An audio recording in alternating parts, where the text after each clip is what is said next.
Goddess Adrilla, when will you respond to my pleas again? I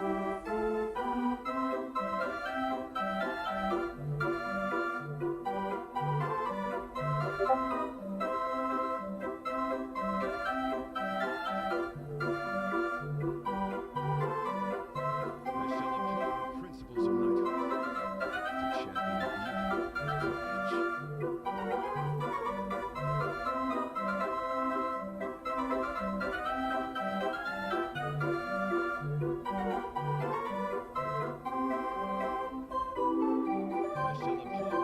of knighthood to champion beauty and courage. Okay, let's go ahead and get started here.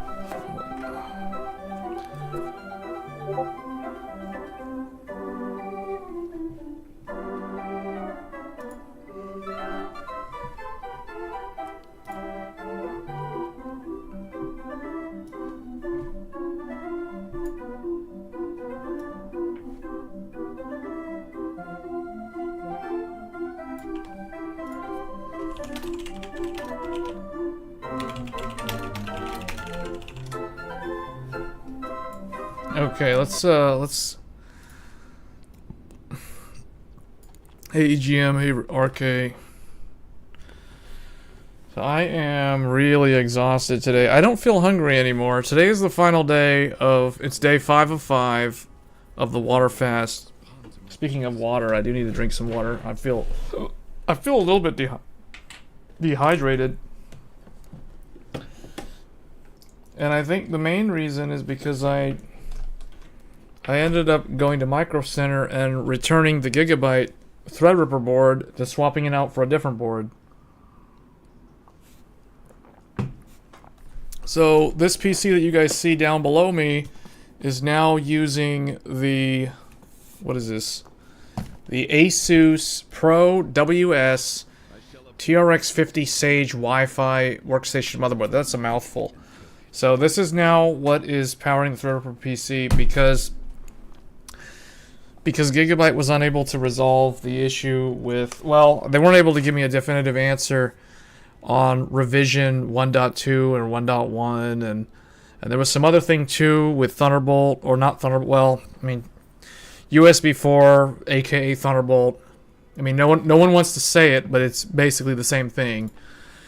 So they weren't able to resolve either of those two issues. I've had cases open with them for, well, I mean, one of them was over a month old at this point, but the other case is coming up on a month old.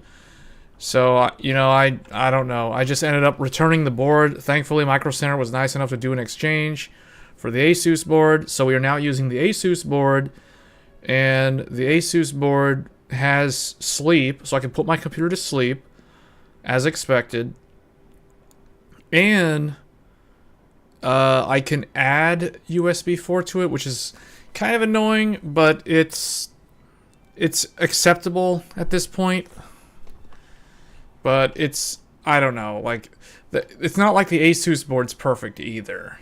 The Asus board's BIOS looks like a BIOS from 2005. It's very bare bone. It only has 3 M.2 slots on the board, whereas the Gigabyte board had 4. But Asus does include a Slim SAS connector, so that, I mean, that's kind of the trade. But I don't see myself using that anytime soon. So it's weird. I've had like such a roller coaster experience with trying to build a high-end desktop and getting it to work the way I want it to work. And now it's slowly starting to come together, although it's still not the ideal. So, I don't know. Going to Micro Center really drained me because I haven't eaten anything since, like, Monday. So, I have very little energy. I don't think the stream will be that long, to be honest. But it was just kind of an update. An update on kind of my status. I'm feeling okay. I think I might be starting to run a little bit low on electrolytes, slightly. But I'm drinking water. I have not taken anything that contains electrolytes unless the water itself has trace amounts. But so far, everything seems to be doing fine. I have already lost around like 10 pounds. So some of that's water weight, but I think there was a metric for every. Hold on, I'm trying to think. What was the metric for every? Man, now I want to find that video. Well, let me find the video. There's a really good video on this. From the start, Hold on. Let me, I wanted this video. Whoops, this is the video. Hold on. Let me see if I can bring this up on stream. Is it going to have... Okay, hold on. I shall uphold the principles of knighthood. Fast and lose fat. While I do include Okay, so let's shift this over here. Okay, this video on YouTube by Dorian Wilson. The title of the video is Water Fasting, The Complete Guide. Let me just... let's, right here. This video is really good if you're curious to know the process, because this video breaks it down in really good technical... I mean, not just technical, but kind of easy to understand. I mean, he goes over kind of the history. Let me turn off the thing here. So, kind of the history. Although the reality is fasting has been a thing since the caveman times, realistically. So, but if anyone's curious about the process, I'm trying to find the thing where he mentions, like, for every hour on keto, there's like a % of weight burned. Something in here, or like the amount of fat burned. See, like right here. So after the second day, so pretty much starting from like day 2, 3, 4, it kind of depends on the individual. You're basically burning 1,700 calories per day. Like, just by drinking water and not eating anything. So, and there's a lot of other things too that are beneficial. Not just weight loss. Weight loss is actually kind of the weakest element of this in reality, because you kind of have to go really, really far to lose weight. Like, you have to do like a 30-day fast, 40-day fast. Those are really, really extreme. Or like a 21-day fast, 14-day fast, which are, believe it or not, people actually do those things. That's where you'll see extreme changes, but I don't plan on doing anything like that. Today's the last day of the water fast for me, so I'm not sure what I'm going to do tomorrow to break the fast. I think I'm going to reintroduce sugar via fruits in just a small amount. I think I'm going to go back to glucose, just because I don't need to stay in ketosis. Well, I could, but I don't really think I'm going to. So, but the other thing too is like insulin, right? Like insulin resistance for the cells goes way, way down when you fast, because the absence of insulin makes the cells become more sensitive to it again over time. So it fixes, if somebody is pre-diabetic, doing a 5-day fast, well, I don't know about 5-day fast, but water fasting in general can prevent diabetes. It can prevent type 2 diabetes, or it can prevent becoming pre-diabetic if somebody was prone to that, if it runs in their family. So, I mean, there's a lot of benefits. A lot of benefits, trust me. So, this is the second time I've done this. So, I know what it's about. I understand kind of the process. The other thing, too, is... where's the last part here? Oh. possible state of performance. The hunger hormone, it gets less and less. So the longer you fast, the less hungry you feel. It sounds counterintuitive, but it makes sense, because you no longer require sugar to function for all your organs. So it essentially doesn't feel hungry anymore, because it's using fat cells as fuel. The last thing I wanted to mention here is the autophagy. I plan to make a full video on it and the other longevity pathways in the future. So this is if you want to live longer and you want to reduce like cancer risk, because this also reduces cancer risk.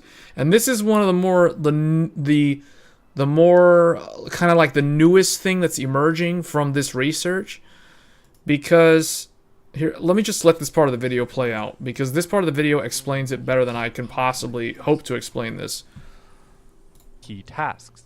I bet you've even heard of some of them, like the mitochondria, which generates ATP energy, or the lysosome, which breaks down nutrients a bit like a stomach.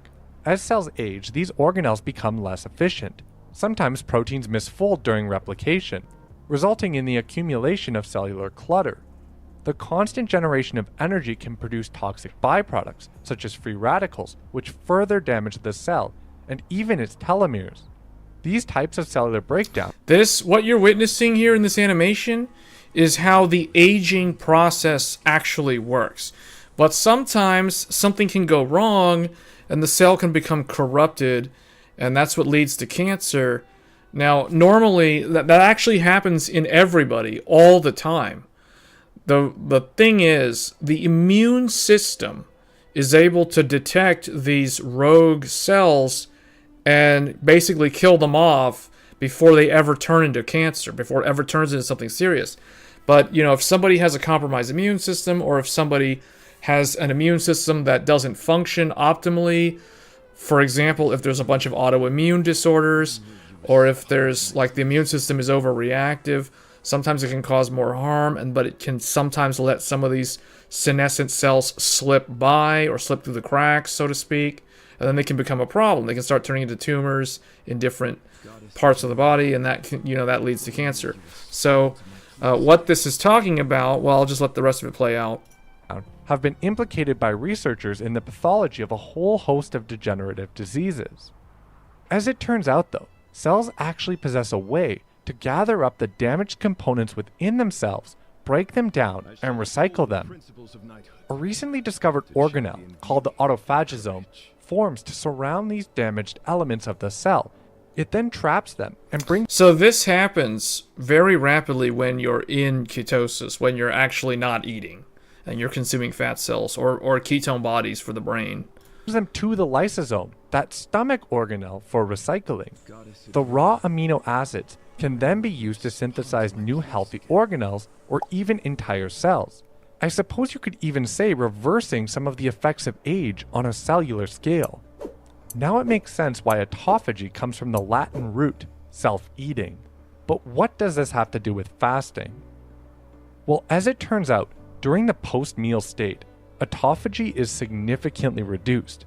This makes sense considering the amino acid leucine is a powerful trigger of the mTOR growth path. Yeah, so basically, normally when you eat, your body activates something called mTOR. I forget what mTOR stands for, but essentially what it is, it's the growth factor that makes cells rapidly divide naturally, and that's like how you build muscle, that's how you like build tissue, that's how a child grows. That's basically the growth factor. It helps cell replication. So the problem with being an mTOR all the time is that you're constantly growth, and sometimes if the cells are damaged and they're still operating with a bunch of mTOR pathways, then that leads to irregular cell division, and that can eventually turn into tumors and cancer and that sort of thing if the immune system is not able to stop that from becoming a problem. So mTOR all the time is not necessarily a good thing, and that's what they're talking about here. Because autophagy doesn't really occur at high rate when the mTOR pathway is functioning. As we mentioned, as long as these growth pathways are active, our cells prioritize processing these dietary nutrients and multiplying over self-cleaning and autophagy. However, when you fast... Basically, mTOR means that the cells are rapidly dividing. It's basically everything is going in growth mode, burning energy. And this also does accelerate the aging process because you're essentially burning, you're grinding the gears, everything's running, full steam ahead. Leucine levels drop, mTOR powers down, and another pathway. But when you start fasting, like he's saying in the video, the leucine shuts down, or it's greatly reduced. So the mTOR pathway is going to no longer function at a high percentage, and you're going to get a different pathway called AMPK. Known as AMPK begins powering on. AMPK is sometimes known as the longevity pathway, and its activation reduces growth in favor of making sure the cells you already have run as efficiently. AMPK reduces growth. So what that means is it slows down the aging process, because the idea is it's focusing on longevity. Because think about it, like imagine caveman back in the day having to hunt for food all the time like a lion in the wild. Lions don't eat every day. In fact, they might eat like once every couple of weeks, because sometimes they fail to catch the prey, sometimes there's no food around, etc. So they're constantly shifting in and out of ketosis. Now, humans used to live the same way back in like the hunter and gather period. So humans naturally have this ability to shift between mTOR and AMPK. When they eat, they go into mTOR and they grow, and that's what we're used to in modern life. But when there's no food around, when there's a famine, or when you're out hunting and you haven't eaten in like 4 days and you're desperate to find food, you're foraging around, your body is operating in the AMPK pathway, which is the longevity pathway. The body's trying to reserve and conserve energy as much as possible, so it reduces the growth factor, so you actually age slower, because it's trying to prolong your lifespan, hoping that you'll be able to find food so that it can go back into mTOR. And then when you're hungry again and you have to go look for food again, then it'll shift back into AMPK. So it's this constant process. But modern life, basically since I guess agriculture became a thing, humans have forgotten or lost this ancient ability to activate the AMPK pathway naturally, because we basically eat all the time. They always say like eat 3 meals a day or 2 meals a day or whatever, and there's all kinds of snacks, and everybody knows how like junk food is now in modern life. So the AMPK has long been forgotten, and it's kind of sad, because if you look at modern disease, chronic disease in particular, like diabetes, heart disease, various cancers, etc., autoimmune diseases like psoriasis, eczema, whatever, or food allergies, like a lot of this stuff is due to an overreactive immune system, an over sensitive, or a less, or desensitized, I should say, body to insulin. So it just doesn't function correctly, and it's always in mTOR. So it's like things are gonna go wrong.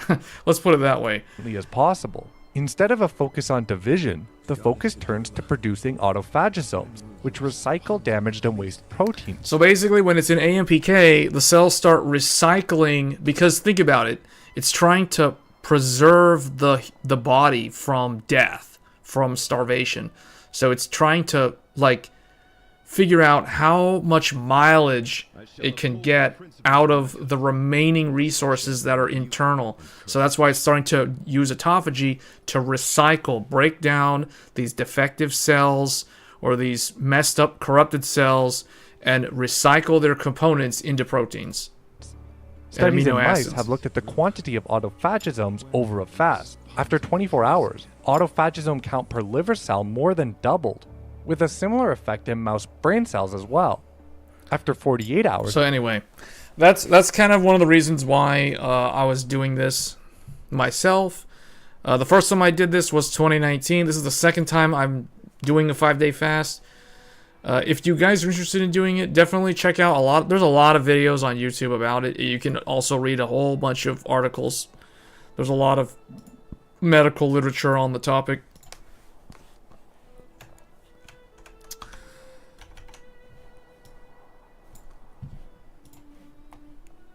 So anyway, What were the questions? Oh, wait, hold on. Let me move this back over here. Hey, Christopher, which micro center? So that is the micro center in Texas. And then autophagy equals eating oneself. Yeah, so it helps the body clean your system from impurities and helps your body recover. Yeah, that's exactly what it is. So it's something that believe it or not, very few people do it because it's so hard to get past the first 2 days. The first 2 days, and sometimes the third day can often be really rough as well. It depends on the person. Like if somebody has a lot of muscle, it'll take them longer to get into ketosis versus somebody who is normal or is overweight or obese. Like those people who don't have a lot of muscle mass actually go into ketosis faster than someone with a lot of muscle mass. So a bodybuilder would take a long time to actually go into ketosis unless they're already used to stuff like the fasting mimicking diet or the keto diet or something like that. So, I mean, I'm just mentioning it because I think that a lot of people are unaware of this stuff, and it's only to their benefit ultimately. Like, who doesn't want to live longer, live healthier, and avoid like the sort of medical illnesses that can happen, especially later in life, when the body starts, having a less reactive immune system and that kind of stuff. So it's I see it as great to do. I mean, it's hard to do. I think it's far more effective than the keto diet. Now, the keto diet is something you can do for a longer duration than a fast. However, the problem with the keto diet is it's very hard to keep up with it. I've tried it, and I could only do it for 3 or 4 days, and I got too tired of eating, keto foods all the time while everybody around me is eating the typical modern diet. And it's just, it's really rough. Sometimes you just got to go cold turkey and not eat anything, and you'll see results.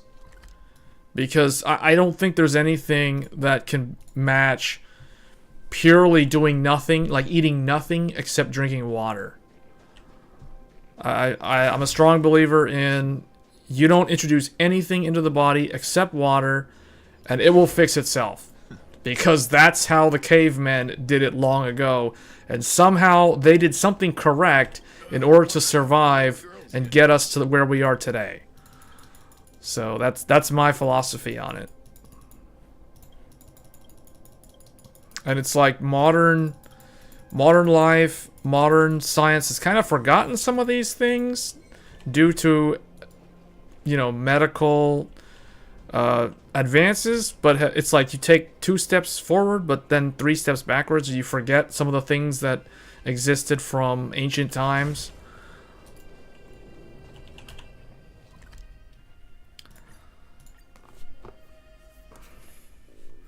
Yeah, I noticed I had way more concurrent viewers at the beginning, but then a lot of people left while I was talking about fasting or I was showing that video, which I don't know if I made everybody bored of that or what the issue was there or why people left, but I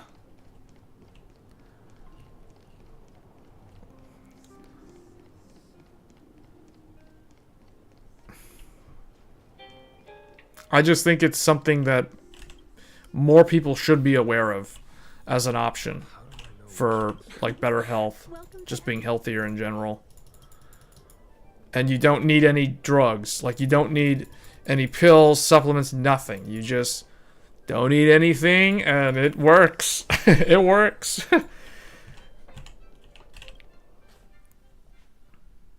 There's actually some wellness clinics that do this, they basically assist with longer term fasts, True North is one in the US. There's another one, Tanglewell clinic somewhere down in Costa Rica. But yeah, there's a bunch of them all over the place.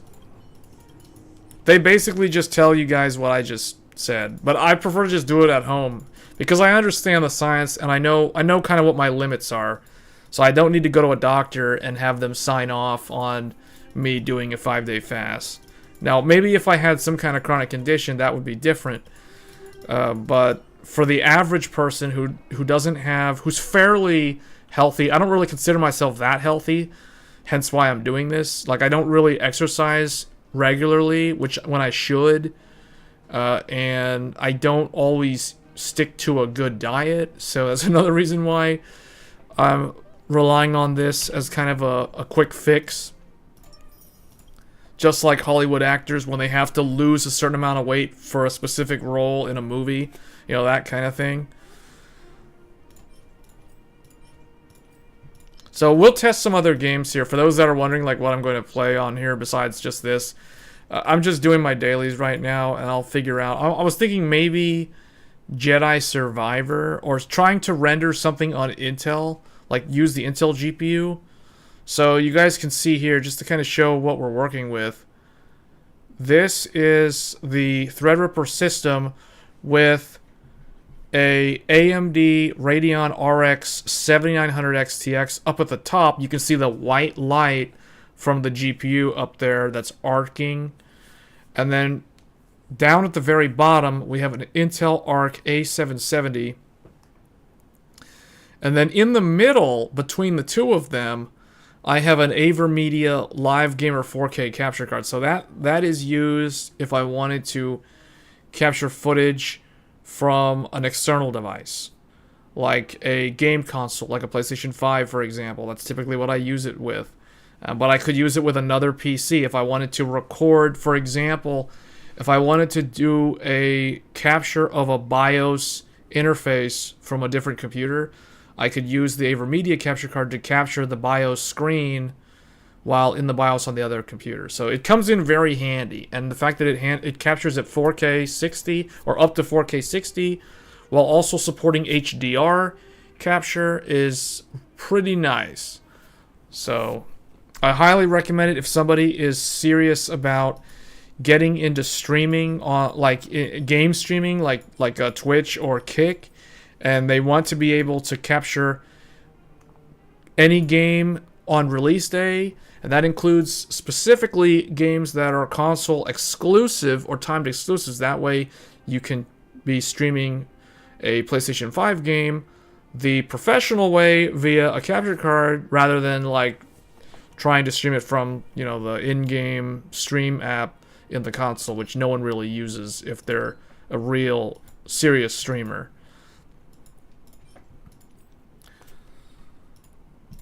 So I guess what do I need to do? Oh, I guess what I can do is I can do my simulated universe. This ends in like 2 days. So I'll run through this, and then depending on how I feel, because I am feeling really, really tired after swapping motherboards and having to run all the way to Micro Center, having not eaten anything since Monday. So I really used up a lot of energy today, unexpectedly. So what is this? What am I trying to do here? Oh, this. How does this work? I can use this?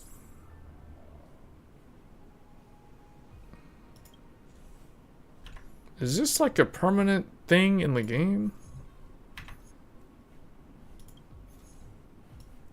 Oh, it is.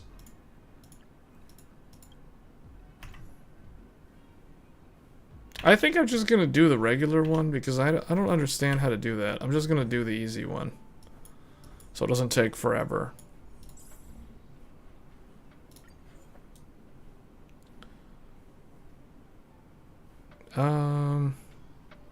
Who do we want to bring with us? I don't want to do this one. Let's do a different one. I do that one all the time.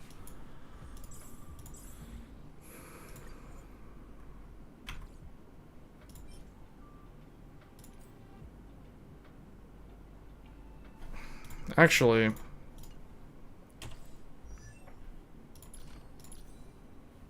let's just do some upgrades here. I don't even have any of these maxed out, but whatever. Let's just level up some of these, like these, for instance.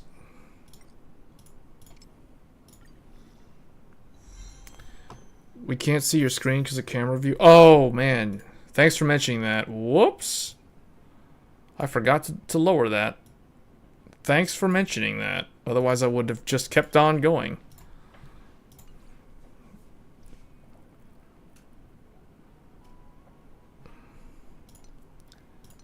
That happened the last time I streamed on this machine.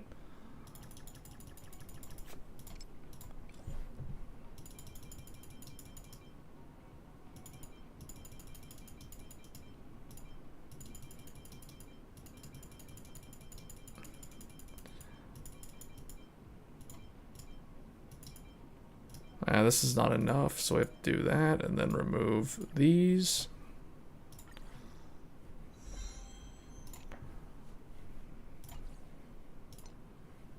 Is that really the only one I've got?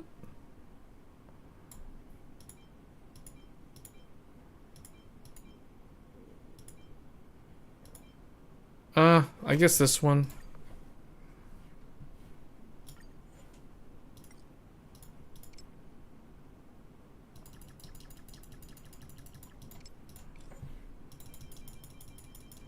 We'll use all of these.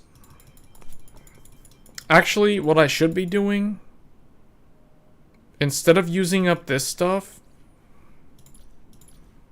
I should be using up the relics because I'm almost maxed out on relic space. So I need to start consuming the ones that I don't want to keep, like these. That one's pretty good. This is whatever. That one's pretty good. This is bad. This one's not that great. So I have so many of these. I can consume these to upgrade. There's 2 with crit rate and crit damage. Although these are like way better, so we'll remove that one. Effective hit rate. I don't really know if I need that.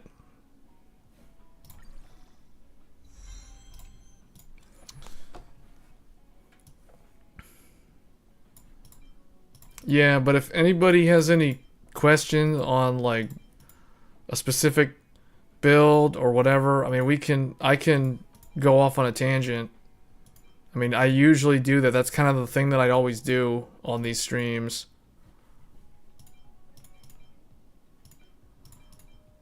I didn't really have anything planned, just to close this out because this is the last day of the water fast.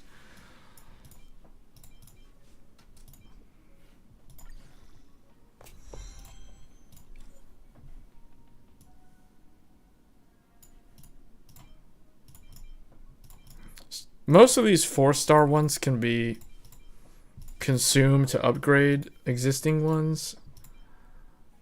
But sometimes there's unique ones that I might actually be able to benefit from leveling them up. At least until I find a better piece. That's why I don't like to get rid of all the 4-star ones.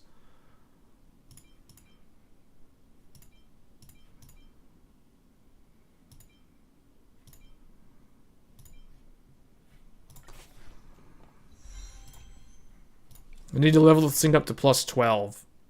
Oh, you guys can't even see it because I'm in the way. Maybe I should just move myself over this. Does anybody really want to see that? Or put this somewhere here? Or maybe, you know what? Maybe I put this like right above me. So when people put chat messages, they show up over the graphics card.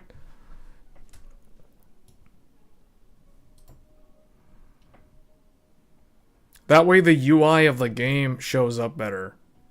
Although now no one can see the stuff, like the stats, because it's covered up.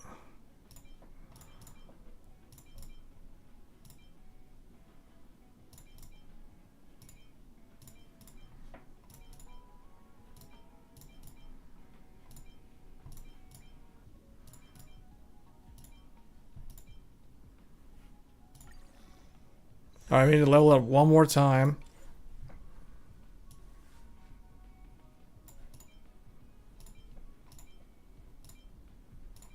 Man, these are a lot of terrible. Wait, that was it?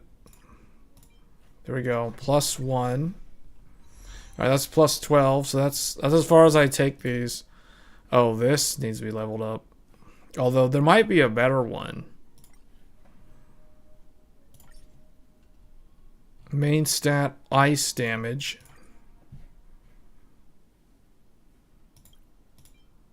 Oh, there's one here, but it doesn't have attack and crit damage. But it has higher scaling, so I'll probably use this one.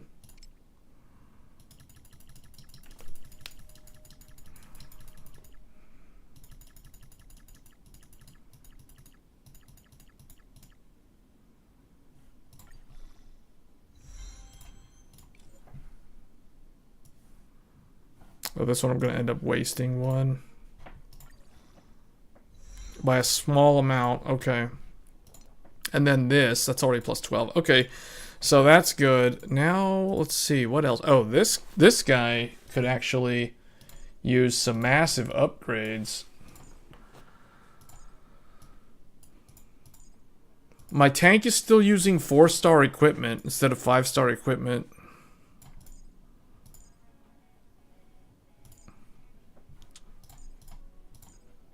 I think we're okay. I think I consumed enough artifacts where it shouldn't be a problem. Alright, let's just run through this real quick.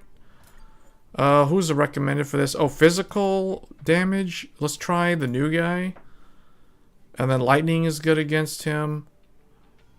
A lot of enemies are weak to ice. So I want to bring her because she can buff the party. And then we want to bring an imaginary healer. So there we go. And I'll just bring Nihility because it's so broken.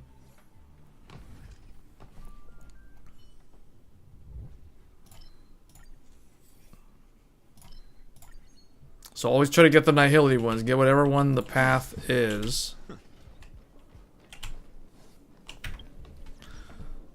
Oh, what was the other thing I wanted to do here? Let me turn the audio up a little bit.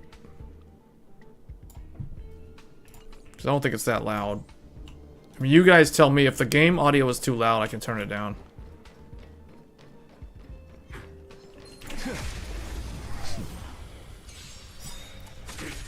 You try to blaze through this for the weekly, and then we could probably try rendering a game or something.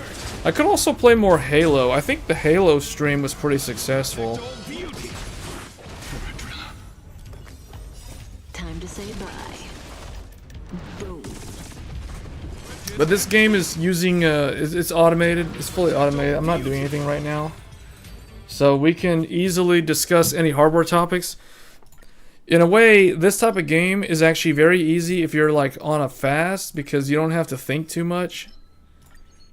You just click and go. I don't even know. Wow, there's like a lot of these things just like instantly.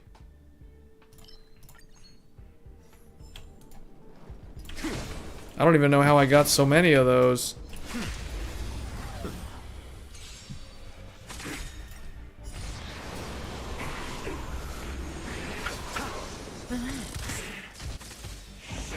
Can you imagine if somebody built a Threadripper PC with multiple graphics cards just to play Honkai Star Rail? That wouldn't make any sense. But here I am playing Honkai Star Rail on a Threadripper 7960X with an XTX GPU and an Intel GPU. Like 2 graphics cards and a 4K capture card in a workstation, or I guess a high-end desktop. That's hilarious.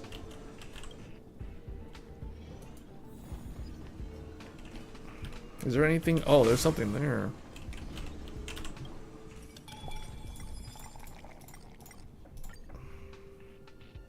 Wait, I can add sugar?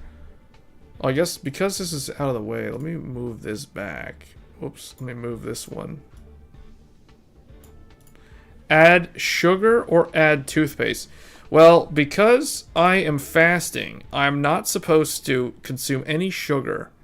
So we'll add toothpaste to a drink. Wait, we're putting toothpaste in a drink? Stir vigorously or stir gently? It's toothpaste, so it's going to be very viscous. So you need to use sweeping. Oh wow, we got this thing. Toxic Flame. Upon entering battle, the character with the highest attack Consumes HP equal to 24% of their max HP at the start of each turn. At the same time, their speed... Oh, wow. Okay, so they get a speed up at the cost of HP.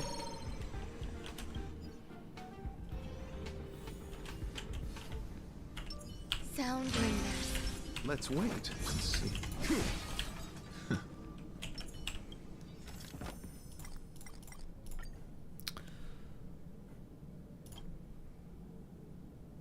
I'll just take return to work.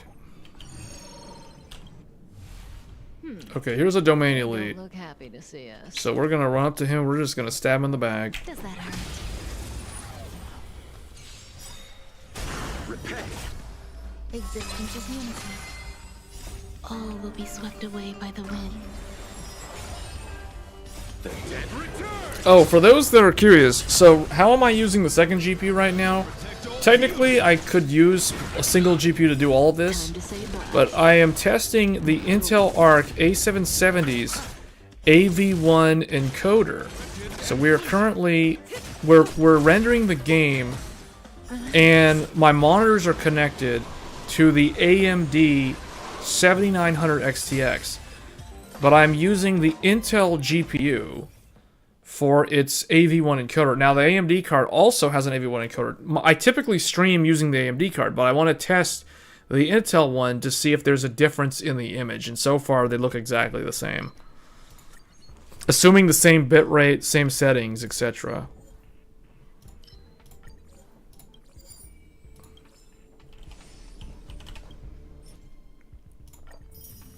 Oh, I should have used the resin for that. Alright, we can summon somebody. Let's get... who do I want to get? We need to get an actual tank. We don't have a dedicated tank for this. But I really think that Japard himself would be really good. Yeah, Japard is... Well... Yeah, Japard would be good to have. Just get him... The main boss is going to be Japard at the end.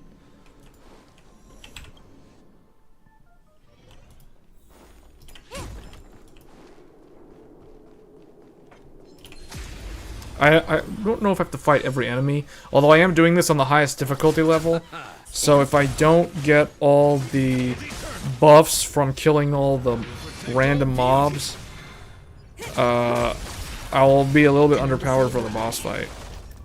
Boom.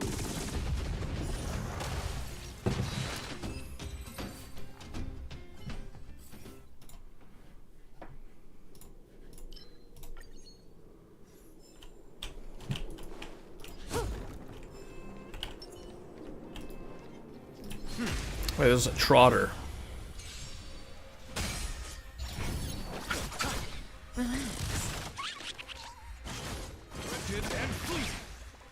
Oh, I don't have anybody that the trotter's weak to, so we might not succeed here. Stand still. Oh wait, the trotter is weak to 2 of them, but they're not the DPS characters.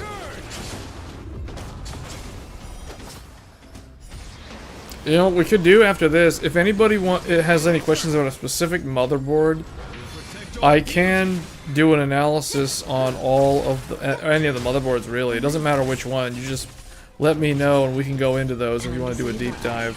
I haven't done that in a while. I recently did that offline for the Threadripper boards to try to figure out my options to work around this issue with Gigabyte.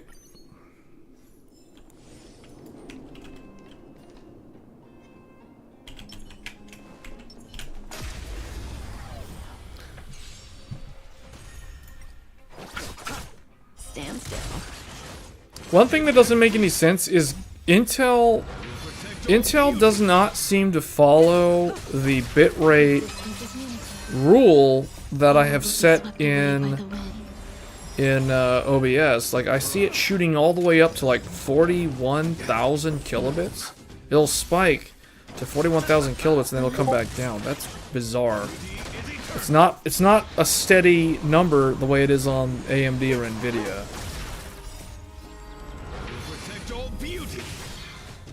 Time to say bye. Boom.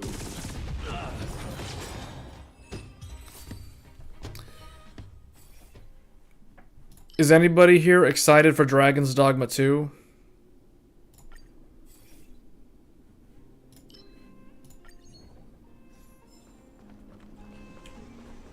Because I'm probably going to play a lot of that game. I never played the first one. But after playing Baldur's Gate 3 and hearing a lot about the original Dragon's Dogma, I think I might actually play Dragon's Dogma 2. Yeah. Without having played the original. Because I don't plan on going back to play the original. The dead return! Stand still. Lifted and fleeting. I will protect all beauty. Eternal. Flesh Let me move this over a little bit. Let me move the,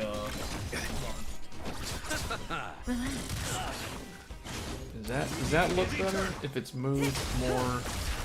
Because it's more centered, I guess?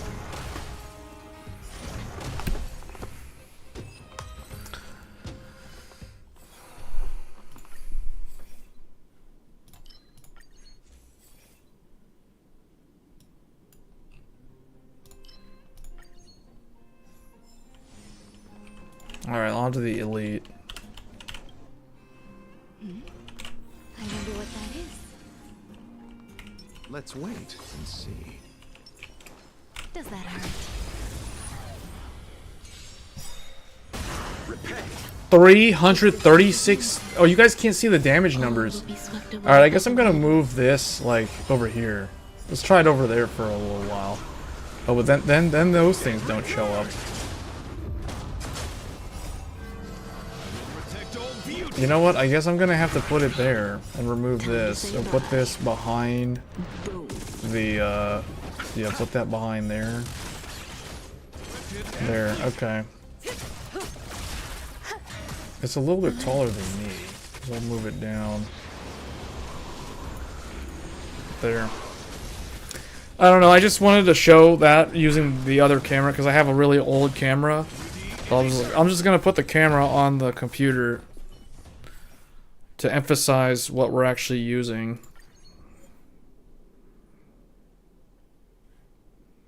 Hey Marcelo. Have you unlocked the Ultra Instinct after... Well, what I can tell you is that I don't feel hungry. I no longer feel like the craving to eat food.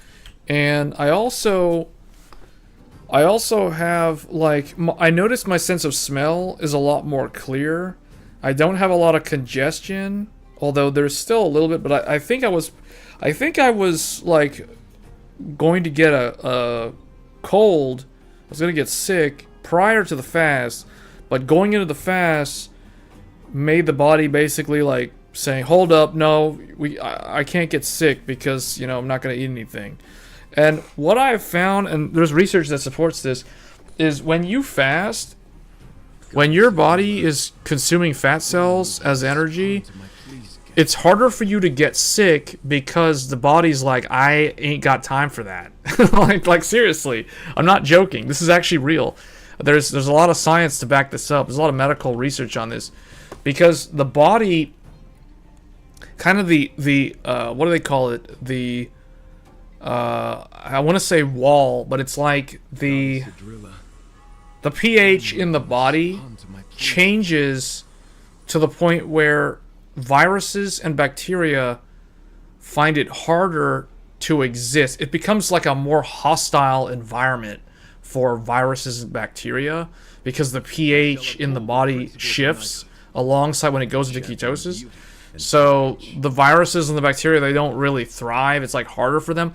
Also, I think it might have something to do with the autophagy, because the body is like recycling rather than growing. So there's less cell division happening. So there's less cells for a virus to get into while it's dividing and then basically replicate like it normally does. Because when you're in the ketosis, you're using AMPK pathway as opposed to mTOR pathway, which we talked about earlier. I think you probably missed that part of the video or the stream. So the bottom line is, like, I was supposed to get sick. At least I think the first day I was the first day and the day before, I was starting to feel sick. Like there was an illness that was coming on toward me, and then I was like, well, I'm gonna fast anyway and see what happens. Because worst case scenario, if I started feeling really sick, I would just stop. But I don't know. Like here we are at the final day, and everything's fine. I mean, I've already lost like 10 pounds. So it works. I mean, it's instant results. I mean, I'm not the only one that does this though. Like, you'd be surprised. Pretty much like all the Hollywood actors and actresses, like if they have to be at a certain weight for a specific role in a movie, they're gonna do like what I'm doing right now. Like that's what they do. Like, does it not occur to anybody, like, why is it that like actors and actresses look relatively great for as they get older and older? You know what I mean? I mean, there's a reason. I mean, they've got access to all the professional dietitians and trainers and like the medical scientists, all the doctors. They've got it all. So it's like, clearly they're going to be set on the right path. Like if they're like, okay, you need to lose 15 pounds. So like in the one, what was it? The Marvel's Endgame. You guys remember Thor? The actor who plays Thor, he gained a lot of weight for the role. So he had that big pot belly at the first part of the movie when they met Thor. And then he lost all the weight like later on. But like the actor had to put on the weight and then lose the weight. Or I guess they shot part of it when he already was thin. And then they went back and they shot the part where he was overweight. So it's like, you know, actors have to do this stuff all the time. So to me, it's like nothing extreme. It's just, it's something that modern life has forgotten. It's like lost knowledge. Like, oh, who would have thought that a human could go without food for several days the same way a lion or any other mammal or even reptile in the wild, when they can't find food due to scarcity or famine or just the fact that they're tracking other animals to try to hunt something, and they're just it takes them several days to do it, so they're not able to eat until they can actually successfully hunt something. So, and that's kind of how humans used to live when we were cavemen back in the ancient times. You got hit hard by a cold this week, so maybe I should have tried it as well. Yeah, I mean, it was something that I wanted to do last year, but I never had the time to do it. So I figured, since I wasn't working this whole week, I figured, you know what? I'm just going to use my vacation days to do the fast. Because realistically, it's something where if you're going to do a 5-day fast, or even like a 72-hour, like a 3-day fast, you don't want to be burdened with stress from a job or work or school, or you don't want to have to be like dedicating your mental attention and your like physical you just don't want to stress yourself out while you're doing this, because it's just going to make things like not work correctly, or it'll make it too overburdening to the point where you'll just quit and it just won't be successful. So yeah, I kind of do this when I get a chance. Now, it's not like I only ever fast when I'm on vacation, but I thought this would be a good time. It's the start of a new year. Let's go ahead and do this system reset and just baseline insulin resistance, baseline sugar levels, insulin sensitivity, induce autophagy for living longer. Basically all the things that hit all the check marks of all the things that are benefits to fasting. Let's just do it now, right? And because it's the beginning of the year, and see how things go as the year progresses. So there's a lot of videos talking about this topic. So if you guys are curious in 5-day fast or 72-hour fast, or even longer ones, there are definitely ones. Do you guys know that there's such a thing as a 40-day fast? There's 21 days. There's basically 1 week. I kind of did like almost a 1 week. Like 5 days is once you're past the second day, it doesn't matter how many more days. You're just like, you're in ketosis. It's, you know, whatever at that point. So if you want to do 7 days, do 7 days. I just don't have time to do 7 days because I got to go back to work next week. So I'm just gonna do 5 days, Monday through Friday this week, and that's it. It works. It works. I lost 10 pounds. I haven't checked blood pressure or anything like that, but they say that blood pressure also does go down. At least the diastolic blood pressure goes down dramatically, but it's only temporary, so it will go back up. But the systolic blood pressure, which is the higher number, that one goes down slightly, unless you do like a really, really long fast. And really, really long is like 3 weeks or a month or even more. But yeah, systolic will go down a little bit, but then it'll stay down. But if you go back to being unhealthy, it'll just go back up. So I think I already have all the characters I need for this, but just in case, let's get Clara in here because she's very broken. Although Argenti is very broken too, though. Oh, we aren't even done yet.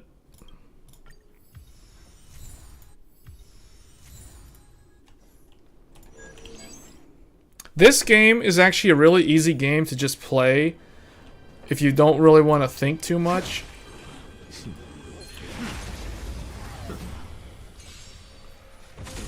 So, because right now I don't have a lot of mental energy because I basically had to rebuild my Threadripper computer today, and I had to go to Micro Center and swap a motherboard. So for those that are curious, we are using Threadripper, but we are now using Threadripper on an Asus TRX 50 Pro WS TRX 50 Sage Wi-Fi workstation. It has a super long name.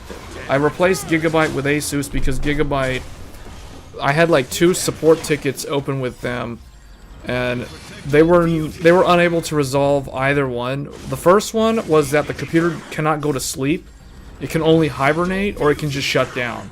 There's no sleep option, and it's a problem with their firmware, I guess. But they wanted to do an RMA, and I'm like, why would it be an RMA? Like that? What? They're just gonna send me another board, and it's gonna have the same problem? Like, that's dumb. And then the other problem was USB 4. If I use my external 4K 60 capture card, the AverMedia Live Gamer Bolt, which is a Thunderbolt 3 capture card, you guys need to remember, USB 4 is like Thunderbolt, it's like unofficial Thunderbolt. So I was using the Live Gamer Bolt with the USB 4 port on the Gigabyte board, and it works, but if you put the computer into hibernation, or you shut it off, and you turn it back on, or you wake it up from hibernation, pretty much every time, I should say every time, the Live Gamer Bolt doesn't wake up with the computer, so it's like it was disconnected even though the cable's still plugged in. So the workaround is I have to literally go up to the capture card and unplug the cable and plug the cable in every single time. And that's annoying because it's like that's going to also wear down the USB-C cable, the connector, over time, having to, unplug and plug that thing back in every single time. Now, when I use the ASRock Thunderbolt card in my Steel Legend, it works perfectly fine. Like, I can put the computer to sleep or hibernate or shut it off. I turn it on, wake it up, whatever, and the external capture card wakes up with the PC as expected every single time. So clearly that points to the issue being a Gigabyte problem. I pointed that out to their support people. They kept arguing with me, saying, do this, do that. Do you have any other Thunderbolt device to test? Which is a good question, but unfortunately I don't have another Thunderbolt card to test, or another Thunderbolt device to test. And I told them that USB-C, non-Thunderbolt, just a regular USB-C device, that works fine. It's just anytime I want to use a Thunderbolt device, I run into this problem. So they weren't able to fix it. The case had been open basically for about a month. And the fact that I can't put the computer to sleep, the fact that the capture card doesn't wake up, like those things are kind of deal breakers for me. So I was like, well, I don't think arming the board is going to fix either of these problems unless they can confirm that at the very least the sleep issue will be fixed with a newer revision. But they weren't able to 100% confirm. They just wanted the RMA, and I'm like, yeah, you know what? I think I'm just going to return the board at this point. Thankfully, Micro Center took it back because, I mean, you guys saw the live stream. I built that thing, I want to say it was like at the very end of November or the very beginning of December. It's been over a month since I have built the Threadripper system at this point. So they were able to take it back, and I think it was because they had like an extended holiday return window or something, so I was able to do it. But basically, I traded it for the Asus board. I basically did an exchange and got the Asus board. And so far, I don't have a way to test Thunderbolt on Asus yet because this Asus board does not include USB 4. I have to buy a Thunderbolt add-in card, the Asus one, and then test it with the board. So it's, I mean, it could also have the same problem as Gigabyte, but you know, we'll see. The good news is sleep mode works, so I can put the computer to sleep on the Asus board. I couldn't do it on the Gigabyte one.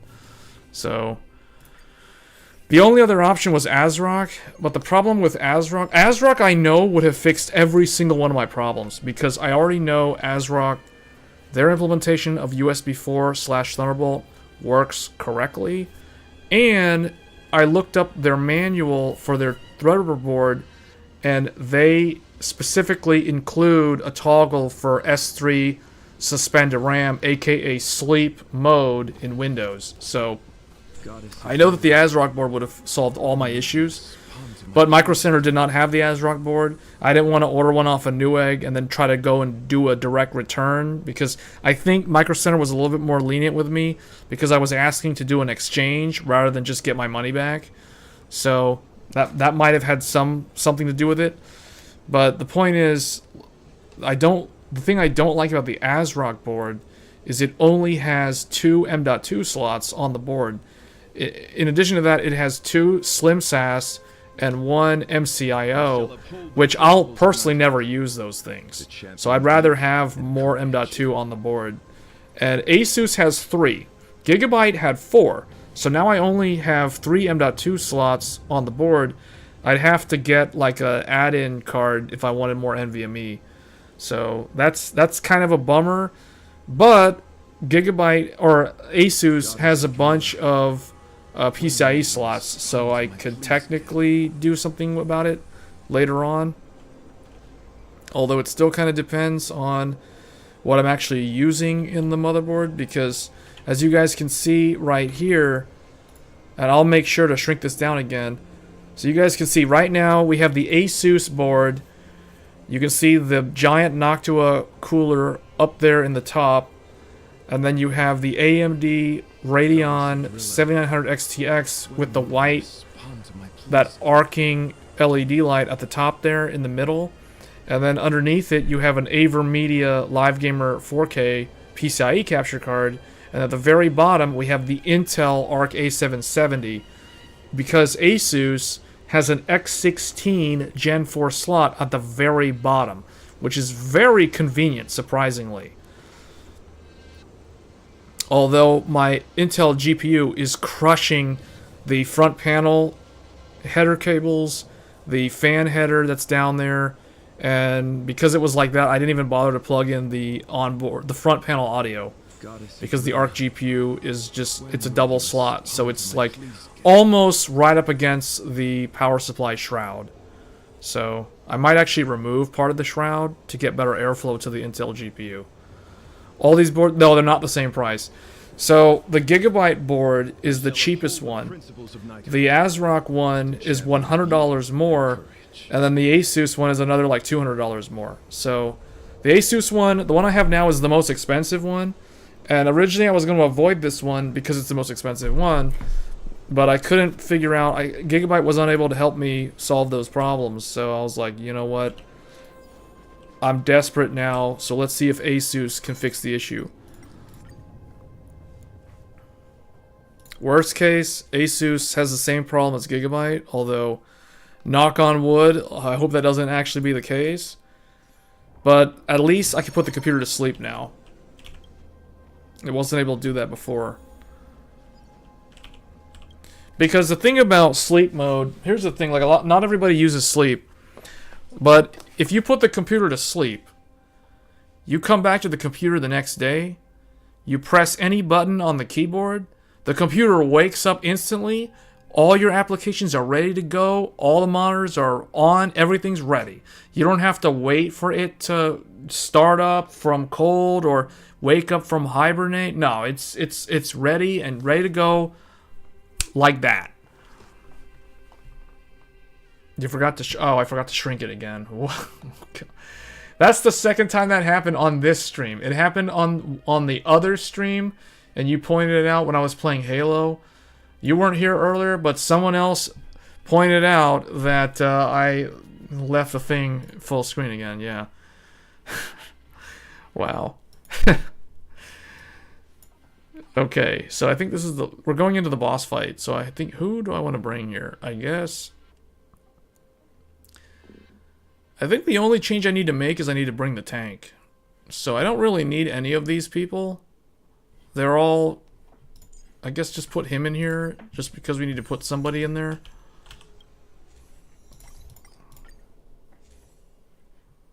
Okay, I'll just upgrade this one.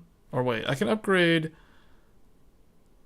3, wait, 2, no, I can upgrade like 3 level 1s.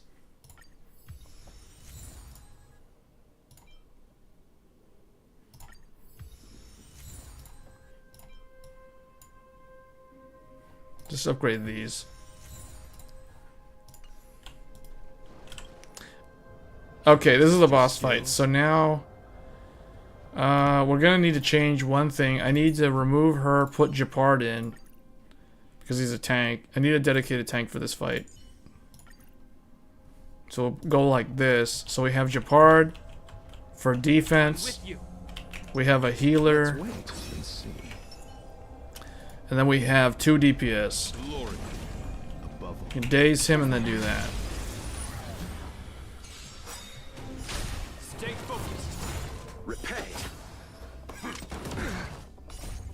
Okay, hopefully this doesn't take too long. I'm just gonna let the AI, let ChatGPT do all the moves, make all the moves for me. I'm just gonna sit back here and do nothing. Oh, you know what? I need to lower the volume of the game. Time to say bye. If it's still too loud, you guys let me know. But yeah, so we'll see. We'll see how Asus does. Asus scares me though, because so right now I'm only running the RAM at JDEC, 4800 megahertz on 128 gigs, because when I try to enable Expo, Asus has this warning screen saying that it's gonna like void the warranty. So I need to look into that further to see how that actually works. Whereas Gigabyte, I could just set the Expo profile and that was it. And then it did the training and it was done. So, but Asus is like, no. So it's like it doesn't let you back out of it. What's weird is it's like you either say yes to accept or no to like not accept, but then it attempts to try to boot, but then it's like it can't boot because you didn't accept it, so it just hangs at like postcode 00. Which is very bizarre, so I have to clear CMOS and start over again. Does the board have any proprietary connector shenanigans? Yeah, so it's got Asus's BMC chip, and it has Asus has a proprietary Thunderbolt header, which is the reason why I can't use my Gigabyte Thunderbolt card or my ASRock Thunderbolt card. Asus uses like a 14-pin Thunderbolt header, whereas Gigabyte and ASRock use a 5-pin header. It's like the exact same header.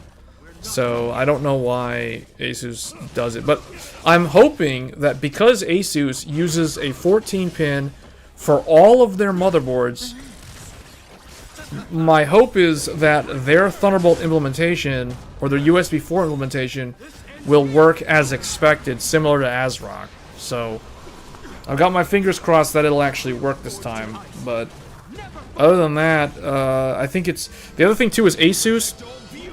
This ASUS board has no RGB headers. There's not a single RGB header on this motherboard. I was surprised.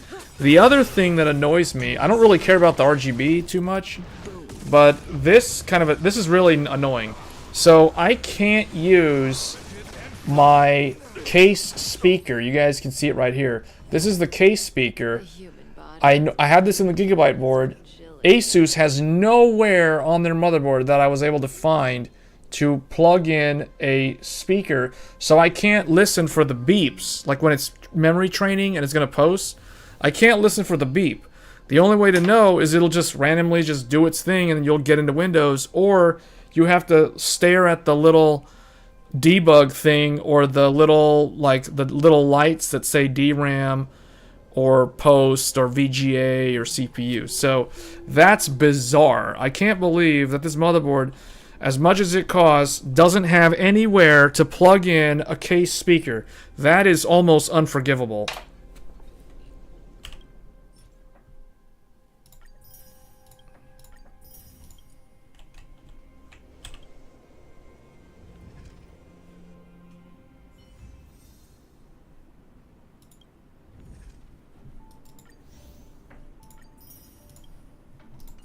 Oh wait, I'm halfway there?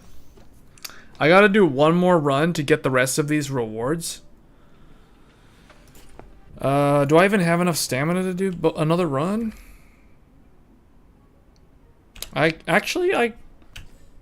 Surprisingly, I do. Wow, well that maxed out the daily. When will you? Yeah, I'm gonna do another run because that's all I have to do and it's easy. It's like low stress. And I'm on the last day of the fast, so I might as well just finish this thing. Get this out of the way.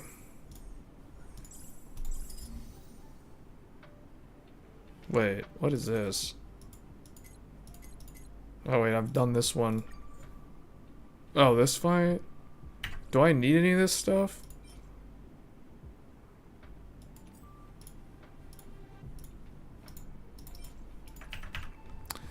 Maybe. I need to upgrade some stuff here. Some of these characters need some upgrades. Like this guy. This guy's got like nothing.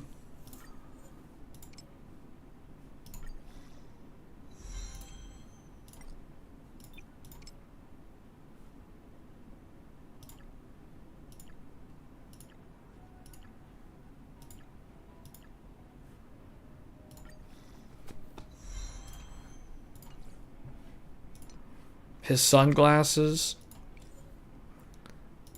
But yeah, it does have a lot of ASUS proprietary things. Which could be a good thing, or it could be a bad thing.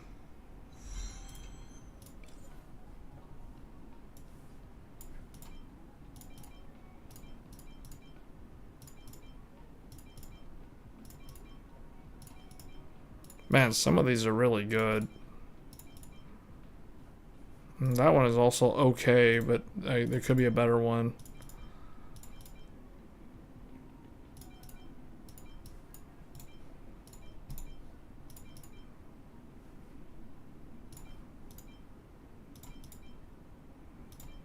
I guess effective hit rate and attack percent. Oh, that one might crit rate. That's good. This one's +6.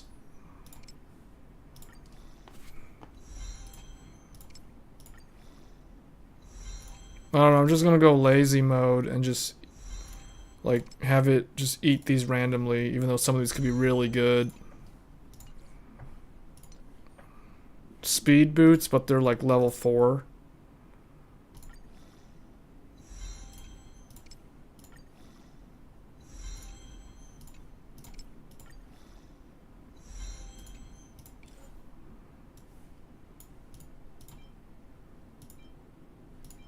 But why are all these HP? Okay. Oh, then this. Yeah, I'm just eating up all my gear, so it's like gonna have to replenish all this stuff now.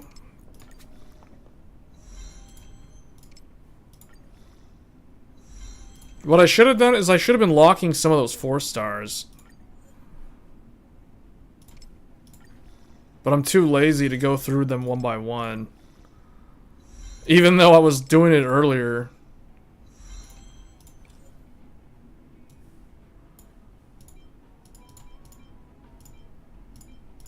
See, like these. Those are all terrible. Okay. Okay, so I used up a bunch of artifacts. Now we can do this and get this done for the week. I guess we'll do World 5. Since I don't know if I have a lot of these. This one could be good. I'll get this one. Okay, so we're gonna fight Kafka. She is really annoying. So we're gonna run Argenti. We'll bring Blade. I guess those two will be the damage dealers, and then we'll bring for the healer Lucia, and the last character will be I don't even know who. I guess a tank. We should bring a tank. So Japard could be okay in a way. You know what? We're gonna go no tank at the start. We're gonna bring her.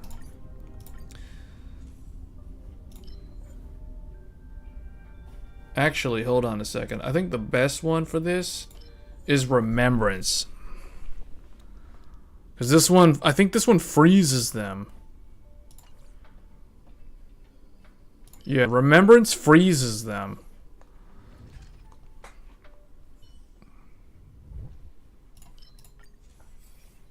So look for the candlelight. We want the ones with the candlelight.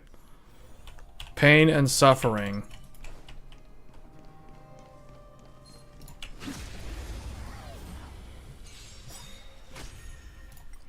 All will be swept away by the wind. The dead return. But I think by going to Micro Center and exerting myself, having to rip out my computer, because I basically that computer that you guys saw me, it took me like 3 to 4 hours live streaming that build. That whole computer got taken apart. The whole computer got taken apart earlier today, like within like 30 minutes. And then I boxed up the motherboard, went over to Micro Center, did the swap, My oath is to went back home, had to rebuild the whole computer. But I built it really, really fast because I wasn't wasting time talking about block diagrams. So I think it took me, the total amount of time it took to swap from the time I took apart the computer to the time I was back online with the Asus board. Probably 3, probably 4, probably the same amount of time it took me to do the live stream build. I did the whole thing, like tear it down, swap the board, and rebuild.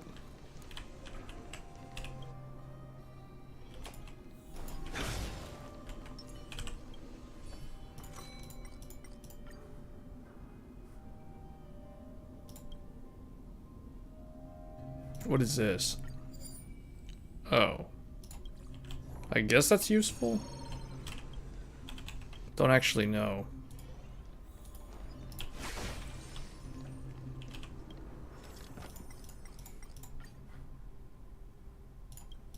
$25% to fail? Oh, we failed on the first coin toss. 25% chance to fail, and we failed. Had to fight monsters. And these are annoying monsters. Wow, that hits pretty hard.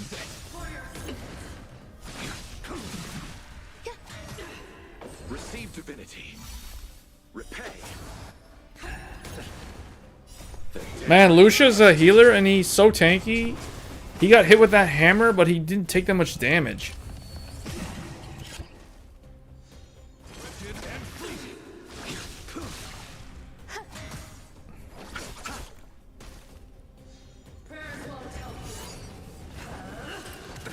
Have you achieved enlightenment during your water fast? In what way? I mean, I have a heightened sense of smell, I can tell you that. Like, I can smell stuff from, like, much further away. And it's probably because the body is in this mode of, like, it expects me to be hunting and gathering for food. Like, scouring everywhere for food. But I'm not eating anything. So it's like, increased sense of smell to the max so that he'll eat something. But, you know, it's like, I don't do anything. So it's like, it's already turned the meter all the way to the max in terms of my ability to smell. He's turning into Wolverine. Yeah. Yeah, find the food. Yeah, I know. Sniff it out. Exactly. I mean, that's what's happening. I do notice that, like, this was more noticeable to me yesterday. I guess I've gotten used to it, but yesterday it felt like time was going, like, slower. Like, people around, like, I would observe people and I was like, man, everybody's moving so slow. Why? Like, why is this how we normally are? Like, is this how it is? Like, so if that's what you mean by enlightenment, I mean, I guess. I mean, I lost like 10 pounds, literally doing nothing but drinking water and not eating. So I mean, it seems like it's doing what it's supposed to. But I mean, that being said, there's more benefits than just losing weight. Like, there's the whole autophagy benefits. You reduce risk of cancer. You fix any sort of insulin resistance because insulin is way down. Like, if someone were to take a blood sample from me right now, they would probably think that I'm type 1 diabetic because my blood sugar, well, the blood sugar doesn't matter, but right now blood sugar is really, really low for me, obviously, because there's no sugar. And as a result, insulin in my blood is like way down. Like, way down. And the whole idea is when there's no insulin, or when the insulin levels are really, really low, the cells, they regain their insulin sensitivity. Their natural, they go back to baseline because they're not in the presence of insulin all the time. So any sort of resistance to insulin, that goes away. And that's been proven. There's lots of medical science to prove that. So, like, technically, fasting for 5 days up to like 40 days can fix type 2 diabetes. Like, it literally can heal diabetes. No one really talks about that because, you know, the pharmaceuticals want to sell the drugs, like the insulin drugs, but you can technically fix diabetes. Type 2, not type 1, because type 1 is a disorder with the body's ability to generate insulin, but the type 2 can be fixed. It can be cured, actually, because think about it. Like, if you don't eat sugar, and then your body doesn't produce insulin because there's no reason to produce insulin in vast quantities because there's no sugar around, what do you think is going to happen? The cells are just going to go back to baseline because they're not exposed to insulin anymore, so they naturally regain sensitivity to insulin. So, I mean, you can prevent diabetes. At the very least, I'm preventing diabetes. Not saying that I'm diabetic or anything, but like it helps. It's good to reset, basically do a system reset, baseline the cell's behavior back to normal. It also fixes autoimmune problems because the immune system basically is having to self-correct. So any sort of errors in the memory, they basically go away. So like if you have chronic eczema or psoriasis or contact dermatitis or any kind of like skin allergy or those sort of things, oftentimes if you fast, those things will go away. Years ago, I actually had eczema, and the first time I did the fast, back in 2019, I did this 5-day thing, like back in 2019, and my eczema went away. My eczema literally just went away. It stopped flaring up. I observed it each day. It just kind of receded and just went away. So I mean, I'm only one person, so don't take my word for it. But I mean, the results speak for themselves as far as I'm concerned. My fleas again. Glory above all. Yeah, there's a lot of science about this. Like, think about it though. Think about how did humans, when we were cavemen, having to scavenge for food as hunters and gatherers in ancient times, how do you think humanity survived? Out in the wild, essentially. Just like a lion, just like a cheetah, just like any animal that has to look for food constantly, or hunt something, or scour for, like, plants or whatever. Like, humans didn't used to eat every day. A lion in the wild doesn't eat every day. They'll eat like probably once every 2 to 3 weeks, because sometimes they fail to catch food. Sometimes the prey gets away, and they're empty-handed. So then they're gonna have to go into ketosis and consume fat cells because there's no food. So, and as they're looking for food, they're also in ketosis. So their sense of smell is like heightened. So yeah, it's a thing that we used to do when we were in ancient times, but modern life has changed all of that. So we forgot all the stuff that, thousands of years already taught us how to do. Like, apparently there was stuff that worked, but, the latest and greatest stuff is supposed to be better. Apparently not. Not always.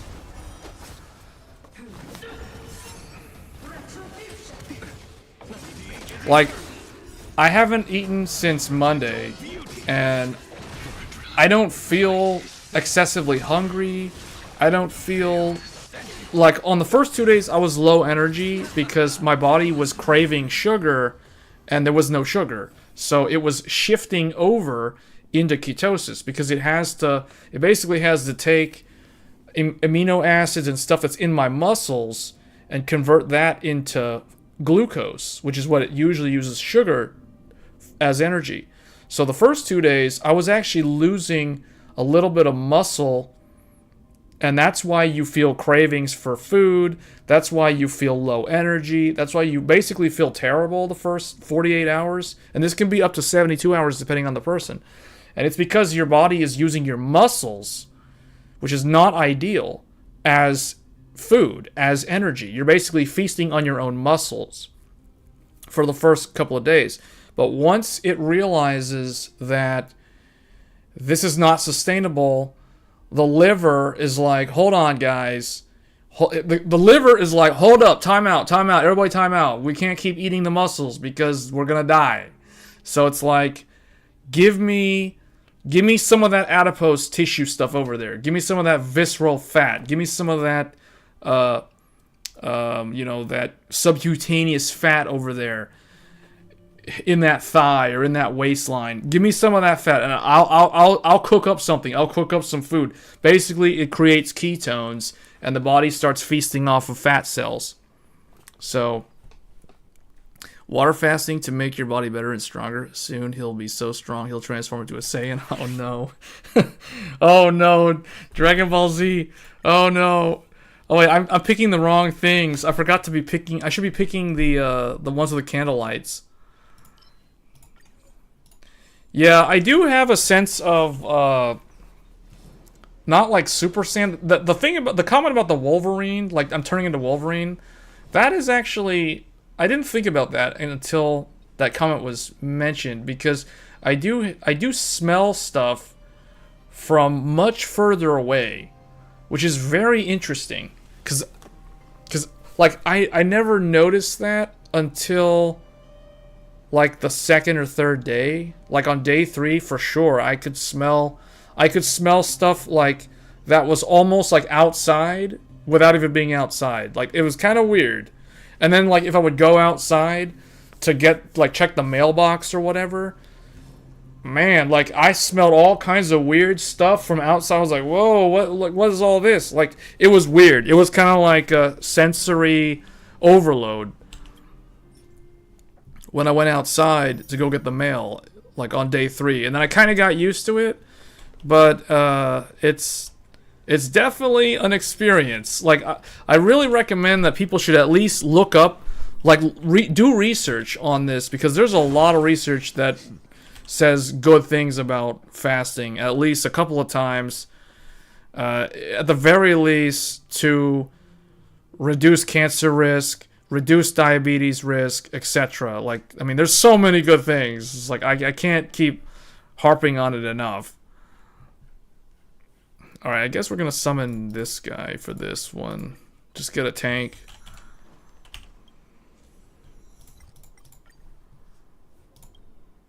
We're kind of low on blessings. I need to get more candle lights.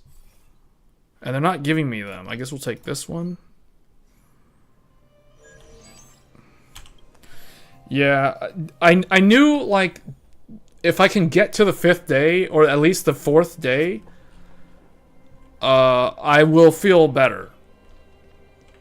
Because I've done it before.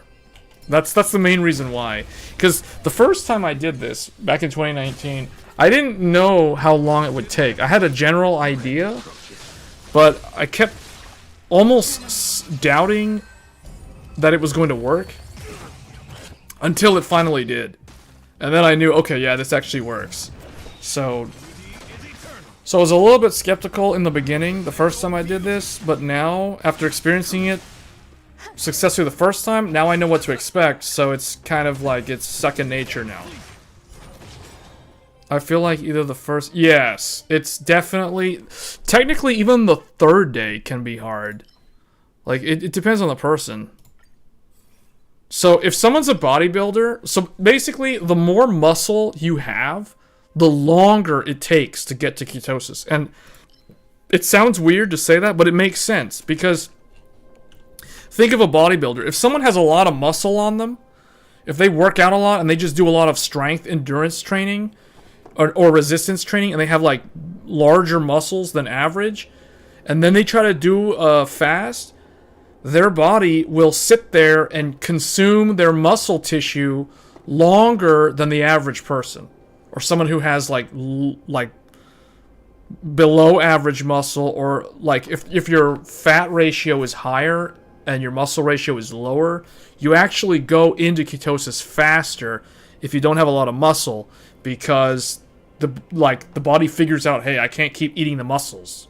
You know, there's not enough here, right? But if you have a lot of muscle, it will take longer, because the body will just sit there and keep consuming muscle and taking stuff. It doesn't consume the muscle. What it does is it takes the amino acids and the proteins that the muscles use.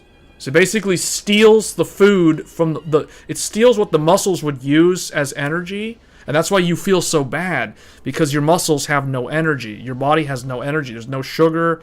Your amino acids are getting consumed to sustain you. And so you just feel terrible, like the first couple of days.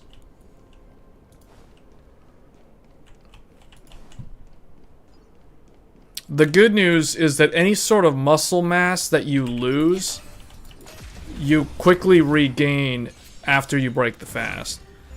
So it's like the fat that you lose stays away longer than any kind of muscle loss that would have happened. How long is the trip to Micro Center? So to get to Micro Center, for me, it's like 30 minutes. So it's like half an hour. It depends on traffic. Sometimes it can be a little bit longer. Sometimes, well, it's usually like 30 minutes on average. I think based off the conversations, day 2 was the toughest for you. Yeah. Day 2 and day 3, I remember day 3 was also kind of rough until I guess later in the day when I was doing the live stream. I guess I started shifting over into ketosis on the 3rd day. But sometimes people don't change until the 4th day. So that's why, like, I'm not a big believer in the 72-hour fast. A lot of people like to advertise the 72-hour or the 3-day fast. The problem with the 3-day fast is you end up consuming muscle tissue regardless, and then by the time, like, if you do get into ketosis and you start burning fat, it's such a short duration that it's insignificant. So that's why you have to go like 5 days. 5 days is kind of a minimum. If you look up like the people who are way more hardcore at this, like those guys are doing like 2 weeks, minimum 7 days or 14 days, and they scale up 21 days, 40 days. So those extreme fasts, they get a lot better results, but typically you don't go over 40 days. 40 days is kind of the max that most people that are used to doing fasts like this, they won't recommend going over 40 days. Now you can go over 40 days, but the reason why you don't go over 40 days is your electrolyte balance starts coming into question, and there's also mineral loss that's associated with doing this for an extended period of time. So like sodium, potassium, calcium, and what was the other one? I always forget what the fourth one. Magnesium. Like those 4 minerals start going down in terms of the level. So the longer you're fasting, the more those minerals are gonna kind of like go down. So if you're doing more than 40 days, you know, there's people out there that have fasted for like 6 months. This is 100% true. Like, I'm not making this up. There are people that have fasted for like half a year. And that's the reason why they know that the magnesium, the potassium, those things get to much lower levels. But like if someone fasts for a month, or like a 40-day fast, they'll pretty much guarantee that they'll if they have type 2 diabetes and they go on a 40-day fast, guaranteed they'll cure their diabetes. Like, it's totally curable through fasting. 100% curable. How long would be the longest you would want to do ketosis? So, probably... Well, you mean like the keto? Oh, well, the thing is you can maintain ketosis through the keto diet, but I'm not really going to do it because, I mean, I could, but I don't really want to right now. So, I was thinking about it, like, transitioning from fasting into the keto diet, because it would be a relatively simple transition for me because I'm already consuming fat cells anyway. But I don't know, like, it's something that I would do if I didn't have to, like, go back to work. Like, because I have to go back to work next week, I don't know, because I'm pretty sure, I've already looked at some of the emails, so I already know that this month is going to be rough. The people that go that long without food need to be very overweight, otherwise they will starve to death. Well, you'd be surprised. You'd be surprised. Like, there are people that aren't really... But yes, usually people who are obese or even morbidly obese, they stand to get the best results from those long-term fasts. The other thing, too, the other thing that I'll point out is if a morbidly obese person undergoes like a 40-day or longer fast, like a 90-day fast, or 60 or 90 days, as they shrink down back to normal, they don't end up with, because you know, if somebody's morbidly obese and they go and have like gastric, what is it, like they have a gastric bypass or something, and then if they have the fat removed through surgery, they end up with a lot of like saggy, fleshy skin. That becomes a really big problem for them. But if the same person went and did like a 90-day fast, as they shrink down naturally, they will not have the stretchy skin. The skin will also downsize naturally in proportion to their body as their body weight goes down. Like, that has also been proven. Yeah. And it makes sense, because think about it. If the body is having to literally consume itself, there's no reason for the skin cells, because the skin is an organ, there's no reason for the skin to stay at that size. It doesn't make sense. So it starts doing autophagy on the skin, and it just shrinks back down. So, I mean, there's a lot of stuff. You guys need to look up, like, True North, Tanglewood or Tanglewell, and And then there's like a bunch of doctors. There's Walter Longo, Dr. Sandra Patrick. What's the other guy? There's like another guy too that's really good, but he's into like bodybuilding and protein diet, which I don't really do. But he's also like a big advocate of this stuff. And there's like a whole bunch, man. Like this stuff, it's not really popularized because the pharmaceutical industry doesn't stand to... Okay, this sounds more like conspiracy right now, but the reality is like there's no let's say there's no business opportunity aside from like opening up a fasting clinic like they have in like Russia or someplace. They have a couple of them like in various parts of the world, but there's no real business opportunity, so why popularize something that's so simple? Well, not simple, but something that people could do naturally and not have to spend any money. You know, like why popularize that when you can get money through like selling drugs and stuff? Like that sounds very like conspiracy theorist by saying that, but if you look around, I mean, why do you think like no one talks about this in mainstream media, or like no one talks about fasting for health or for longevity? I encourage everybody to at least look up like Dr. Walter Longo. He discovered that when the body is in ketosis, the cells are far more resilient to external things. Like he did this test on lab mice that had cancer. He took 2 groups. I think I said this in one of the live streams earlier this week. I think it was like the day 2 live stream, maybe the day 1 live stream. But he took a control group of mice that was fed normally. They all had cancer. Then he took a second group and he fasted them for 72 hours.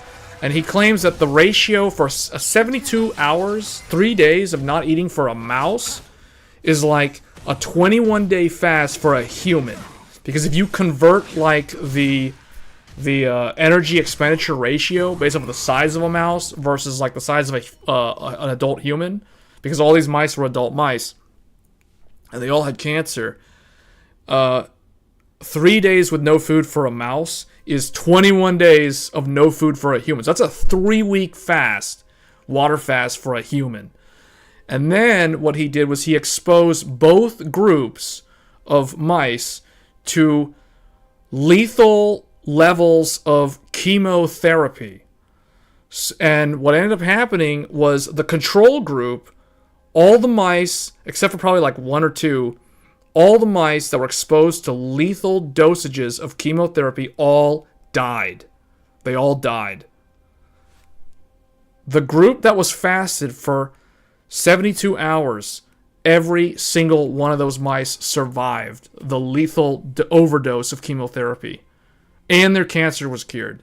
Because what he also found, this was the most surprising thing, is the healthy cells, the natural cells that are not cancer cells, they have the ability, when they go into ketosis, it's like they put up like a shield to shield themselves, whereas the cancer cells remain in this like open mode, and as soon as they get blasted with the chemo, they get essentially killed off.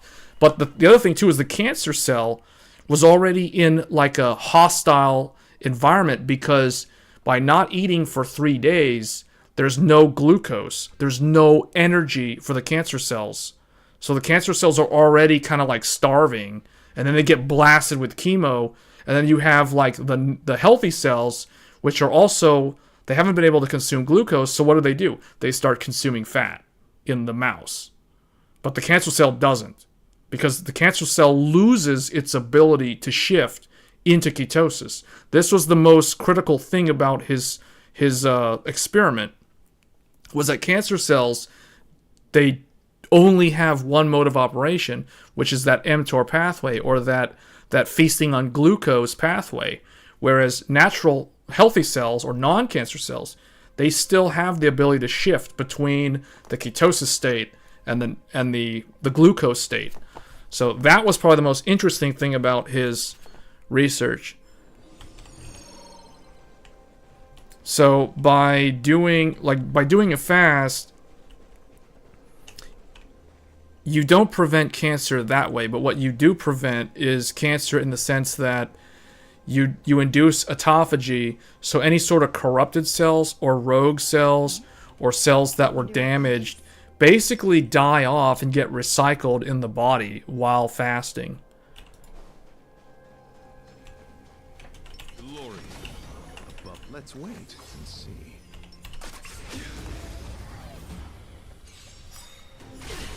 Receive divinity. There's also studies that have looked at indigenous populations that live in like isolated islands, and those people still live very traditionally. Like, they don't use a lot of like modern conveniences, let alone any kind of medicines, and they don't really consume a lot in terms of food consumption. And cancer and diabetes and all these chronic illnesses that plague modern humans don't really apply to these people who live in this like older lifestyle. It's interesting. That's also interesting to observe.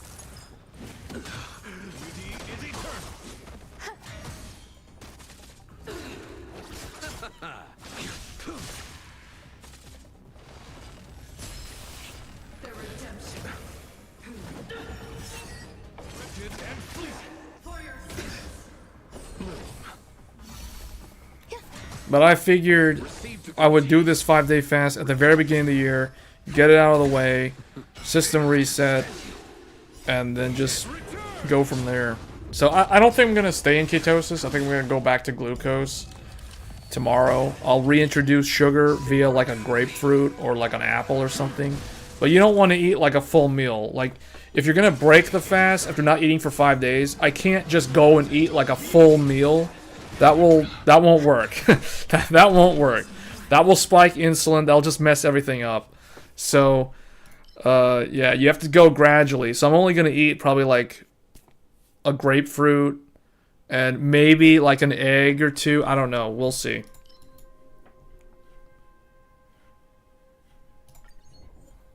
Will you lose your Wolverine powers though? Yeah, probably. Yeah. Unfortunately. But the thing is, it'll take some time for those powers to wear off. Like, it'll take some time. So I'll have them for a while, but they'll go away eventually.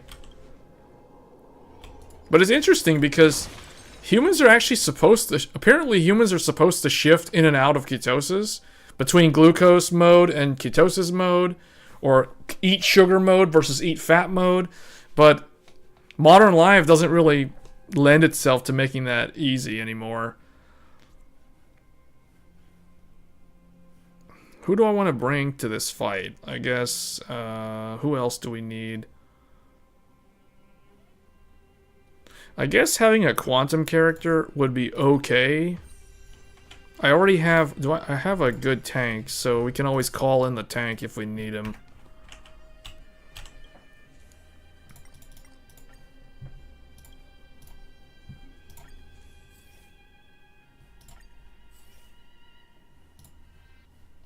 Oh wait, go with this one? Oh yeah, I should lower the opponent's freeze resist if I can. That will be the most effective way. Whoops, hold on. Just get your Genti. Glory above all.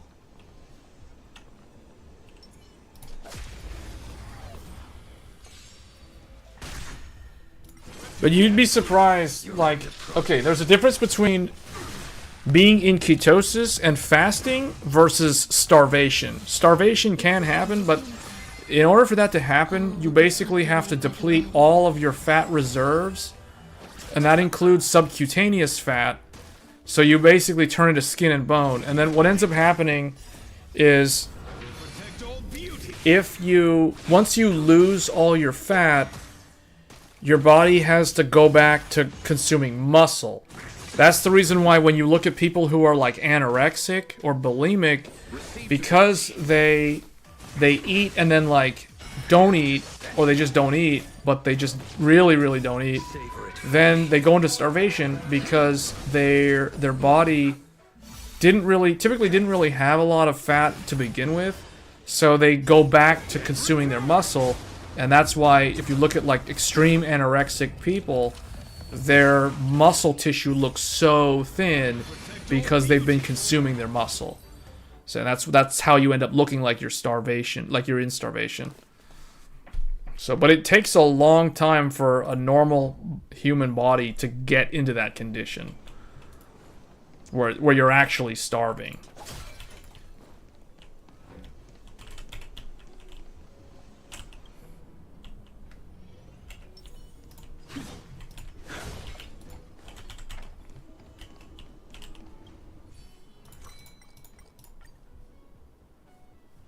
Tempting reward, tantalizing reward. I guess let's get a tempting reward. Tempting as in a box of chocolates that I can't eat.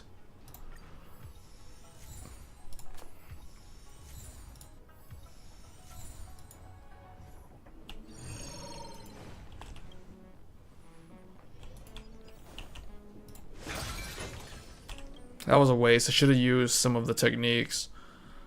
Okay, so Blade, Argenti, Lucia, and I just need a tank. So I think we already have the main people that we need. I'm just going to put this guy in, or let's put her in just in case.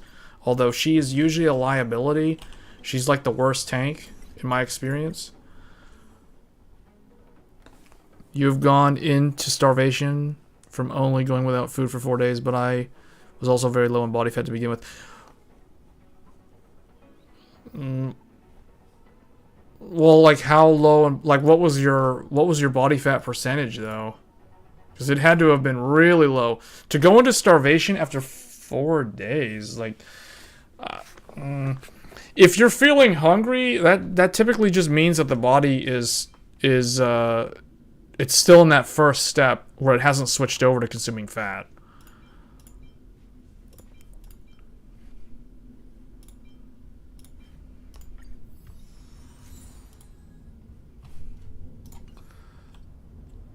But you'd have to be really, really thin, though. Like, you'd have to, at the very least, you would have to be in the underweight category for that to even happen.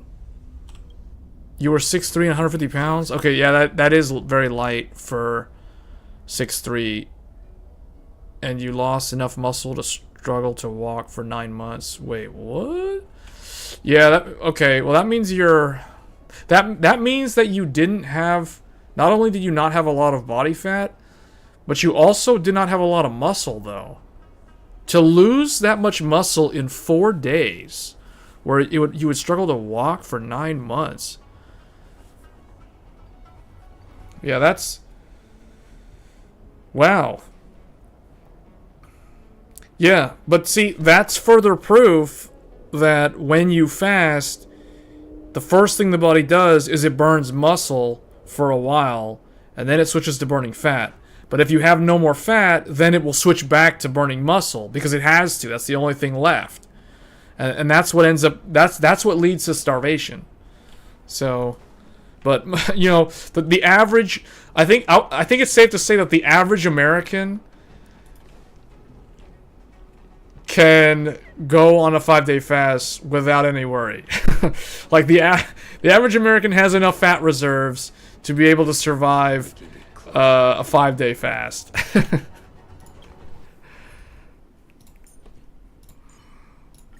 Alright, we're gonna bring the tank for this. Actually, is she... we'll try Argenti. I've never used Argenti to fight Kafka before. Let's wait and see. As long as Lucia's here, we shouldn't have anything to worry about. Alright, and then Blade is just gonna slash her in the back.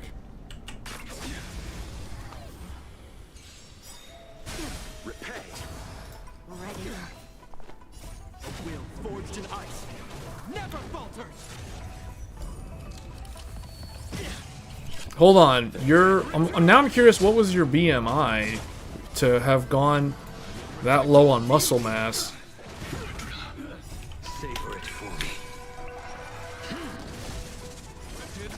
BMI calculator, so you are 6'3", 150 at that time. But see, you weren't even in the underweight category. That's strange. based off of your height and 150 pounds, your BMI is in the normal weight category. So that's but see that, how would that work? Because if you didn't have enough fat to sustain ketosis and the body starts continuing to consume muscle, that means there wouldn't be that much muscle, but then your body weight would have to have been lighter than 150, I would think. There was a time when I used to weigh, so for those that don't know, I'm like 5'10". There was a time when I used to weigh like 123 pounds.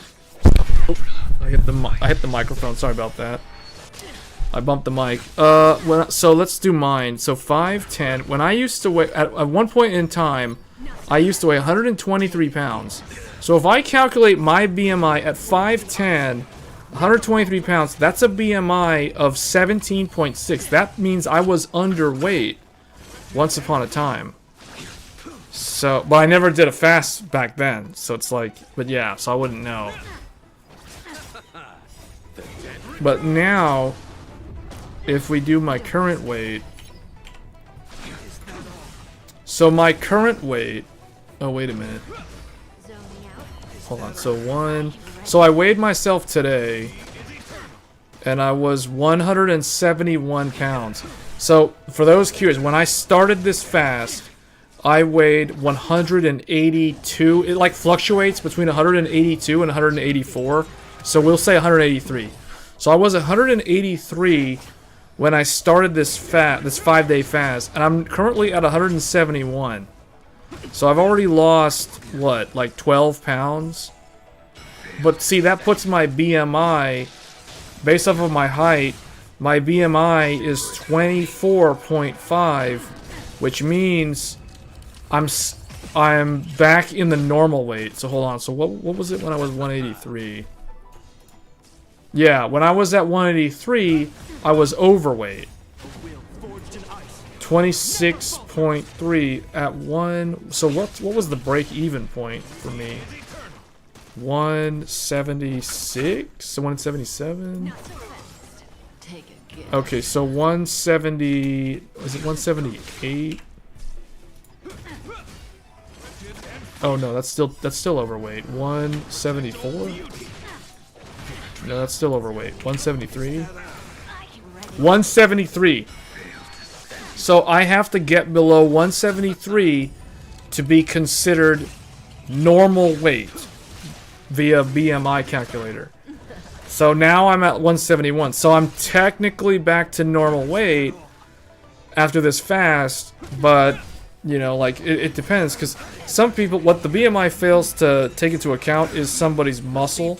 So if somebody, man, I need to take over. This AI is gonna get me killed. He needs to fix this guy. Oh, this could go really bad. Okay, back to business as usual. Wait, that guy just hit her for 230 something thousand damage? How did he do that? 230,000 damage on a normal attack? Uh-oh. So now... This? He only did 5,000. How come when the computer did it, they did 230,000? Until I see the protect all beauty. We need to fix this. We're cursed. So fix him. Receive divinity. At the very least, because he's the healer, because he can fix the other two. Hope you're prepared. Freeze her again, hopefully. Okay. How come I'm not able to hit the big numbers with him? When the AI uses him, the AI does massive damage. When I use him, he hits like a wet noodle. What? Uh-oh. Oh, we need to get the shield going also.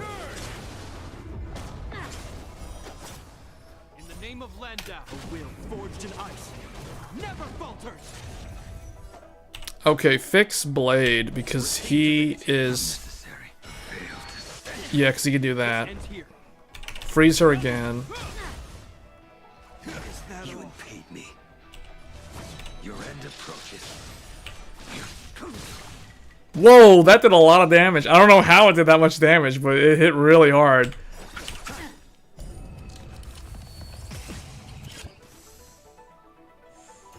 My guiding light. Alright, I'm gonna do auto, see what he does. A blade Oh, he only did 7,000. How does that guy do so much damage? Sometimes he randomly hits for like over 230k, and then he's like normally hitting for like 4,000 to 7,000. Zoning out. I can help. Oops.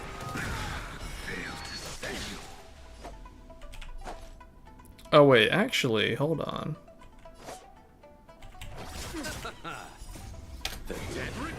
Alright, let's just let the computer control for a little bit, see what it does.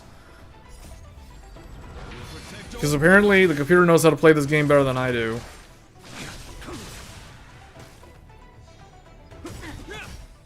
It knows better combos. Never falters.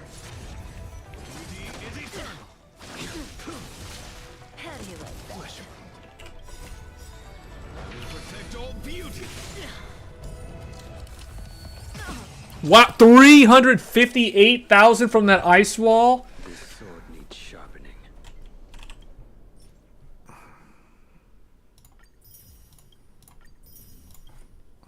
Okay, we're done. Weeklies are done. 14,000. Get all the stuff. Heard is stored. Is there anything new in here? No.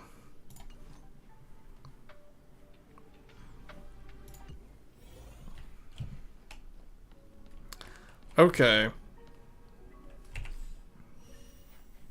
Oh, I haven't done this thing, but there's still like a whole month to do it.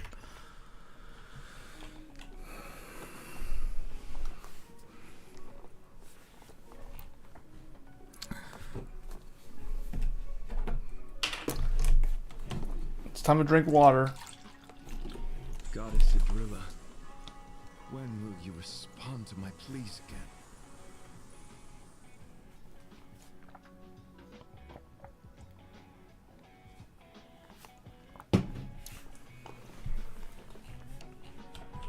That's very curious that you went into starvation after 4 days.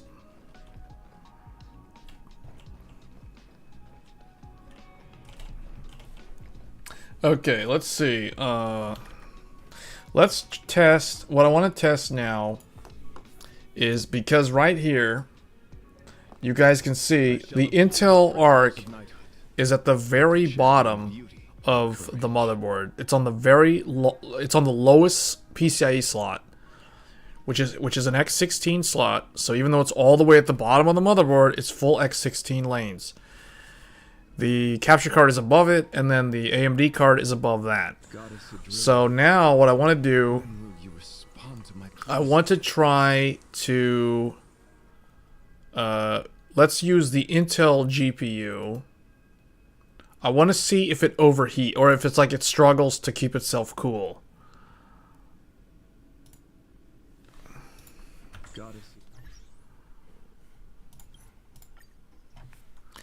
So I'm gonna load up, I guess, Hogwarts Legacy. That would be a good one to test.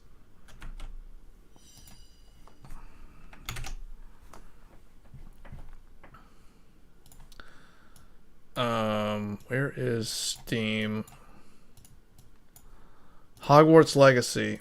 Oh, you know what? I think it's gonna default to the AMD card.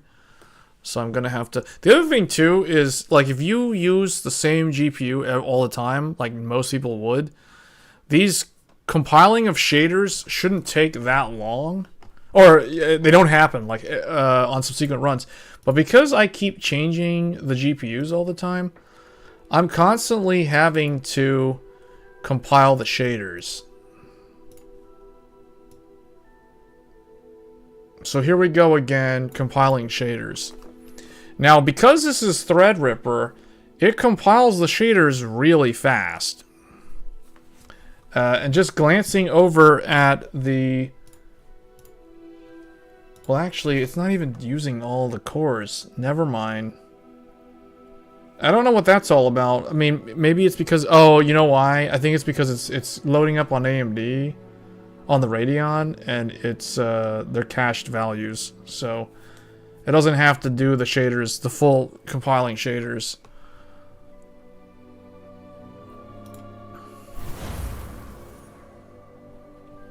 Let's put this thing, like, here, I guess.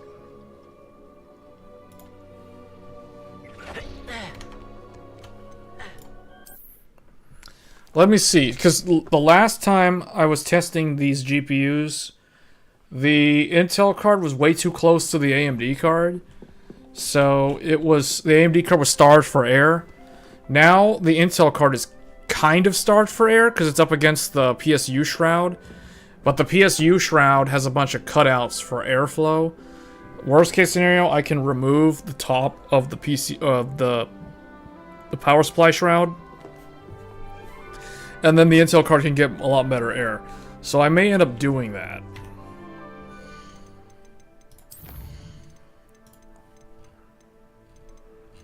Right now we are running Intel XESS balanced. Wait, balance? Oh yeah, that's how I was testing it last time. So let's try ultra quality Intel XESS, which would be 1660p or 1662p. And then we're gonna do on a Radeon 7900 XTX using Intel XESS. See, this is why I prefer open technology like this, because it's easy to test the feature without it being locked to a specific vendor. So like if I want to test Radeon with XESS, I can. If I want to test the Intel one with the FSR, I can. But I can't do, unfortunately I can't use DLSS because I don't have an NVIDIA card. So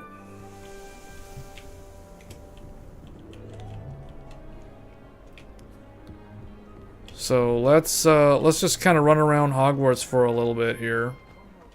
Oh wait, get this. I guess the Threadripper image doesn't need to be there anymore.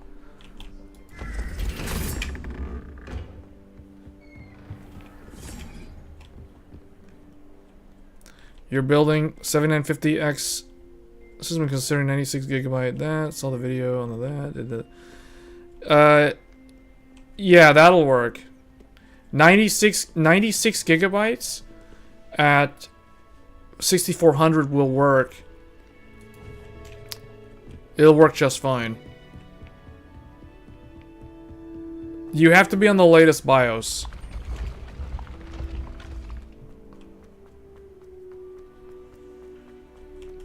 The motherboard has to support the... Oh wait, Lumos is what I need to do. Lumos. Wait, now what do I do with this thing? Oh wait, no, I have to keep Lumos?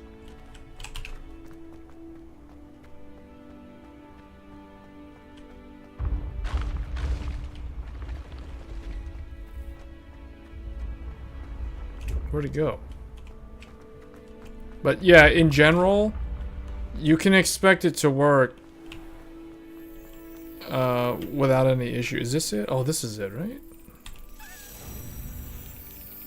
What do I do? Oh.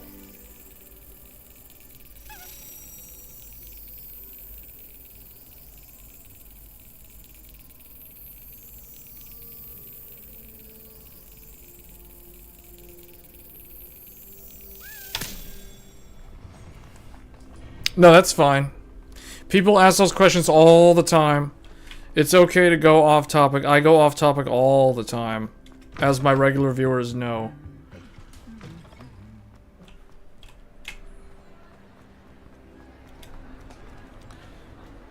Okay, we're only running at like 66 degrees on the Radeon and 50 degrees on Intel.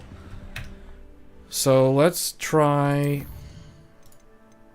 native resolution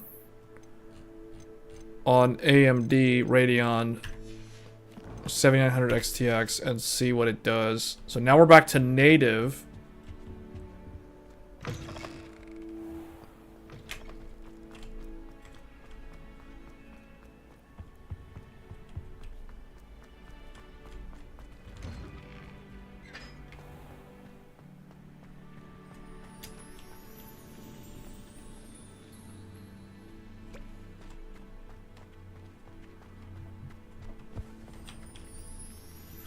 One thing you will probably have to do, I forgot to mention, you'll probably want to set your mem clock, your U clock to be half of the mem clock for stability.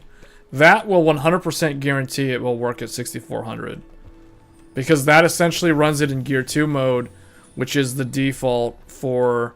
which is supposed to be the default for speeds over 6000. On an AMD CPU. On an Intel CPU, it only runs in Gear 2, but it can also run in Gear 4. So, if you run it in Gear 2, you're essentially mimicking the way it works on an Intel platform.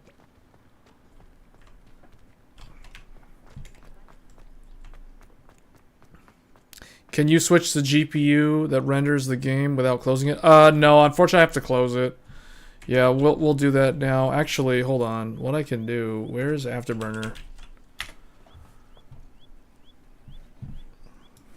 Now, Afterburner is probably going to have all the wrong names. I probably have to fix all the on-screen.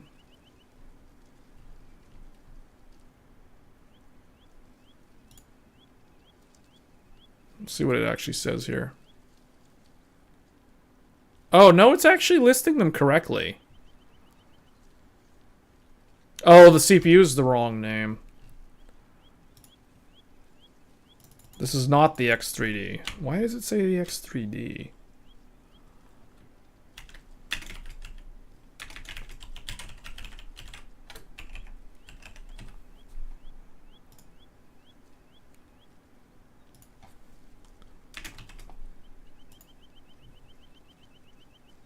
Wait, it only shows the usage as an average. What other options does it have for the Threadripper? I think Afterburner does need an update to show more info for Threadripper. Like, I can show up to 32 threads, but that would just bombard the screen with a bunch of garbage. So I'm just going to leave it, like, showing the average utilization.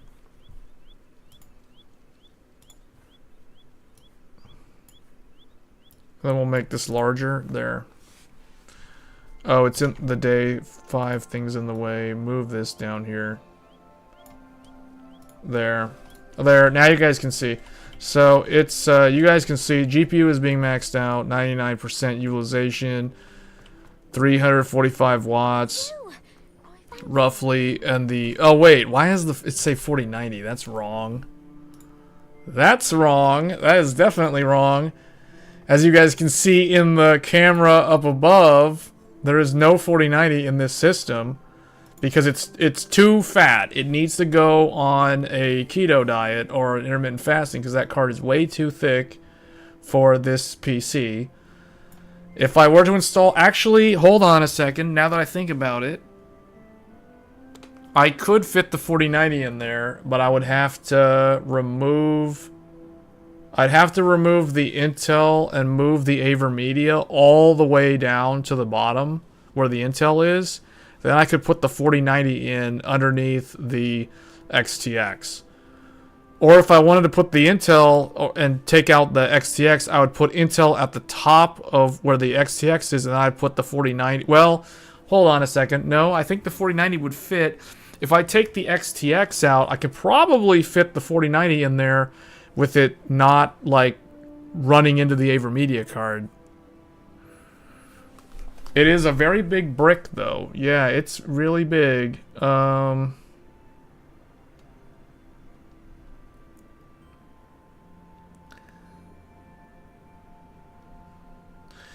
I can't show anything else on Threadripper. Like, other than the CPU usage, I wanted to show stuff like the clock speed. But Afterburner, at least this version of Afterburner, doesn't let me show the clock speeds.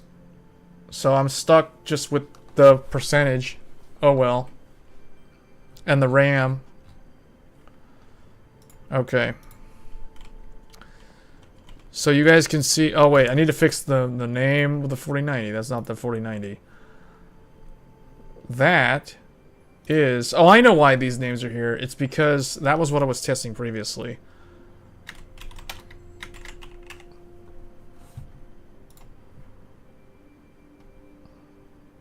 It's this thing.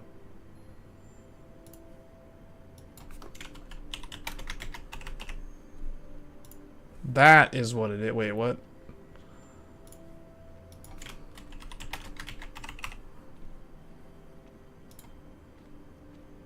The 4090 is still in there? What is the thing that's missing?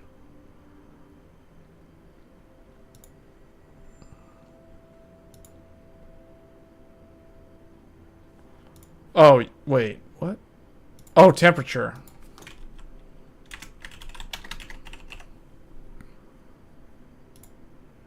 There. Okay. Okay, so now you can see memory 1. We're using 11 gigabytes of VRAM to play the game at 4K. What happens if I use... Let's turn on XESS again. I want to see what happens to the VRAM.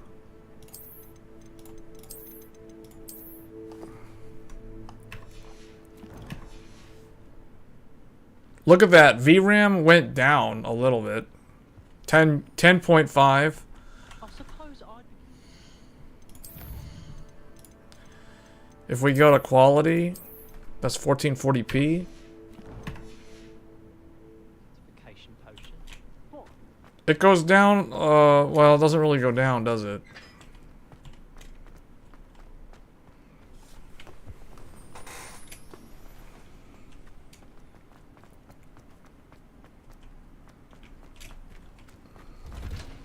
What was that? Oh, what, does this go somewhere?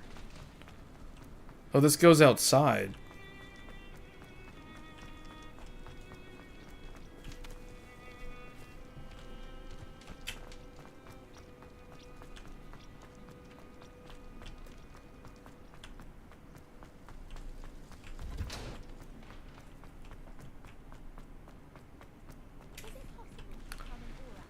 Okay, so it doesn't really, doesn't seem like it makes much of a difference. What happens if we use FSR instead? Does the VRAM go down?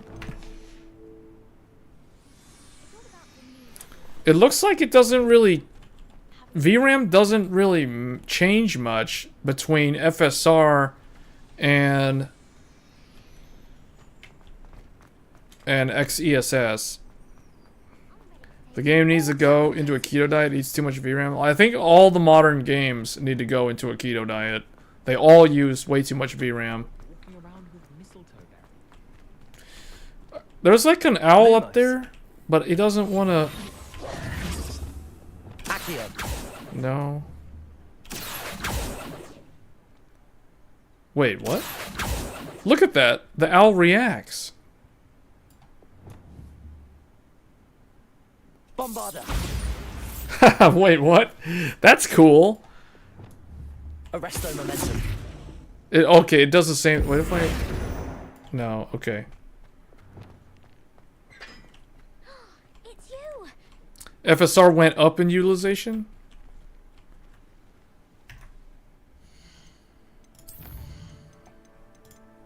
So it's about 10.7 to 10.9.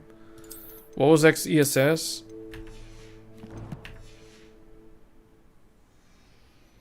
No, I think it's the same.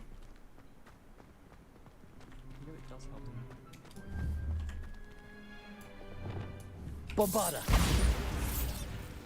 Confringo. Defender. Expelliarmus. No, it's. I think it's the same. And there really shouldn't be a reason for them to be different because it's all about the resolution. VRAM is mostly dependent on the resolution. So this is 1440. If we go back to native, man, I wish this game had like FSR 3. Like I forget what they call it on FSR 3. But it's whatever the equivalent of NVIDIA's DLAA is. Like, I wish it had that, because then I could run FSR, but at native 4K resolution, instead of, like, this upscaled thing.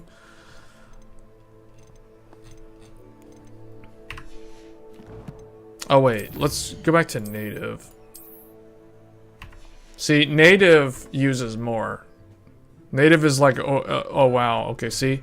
It goes over 12. It's like 12 gigs.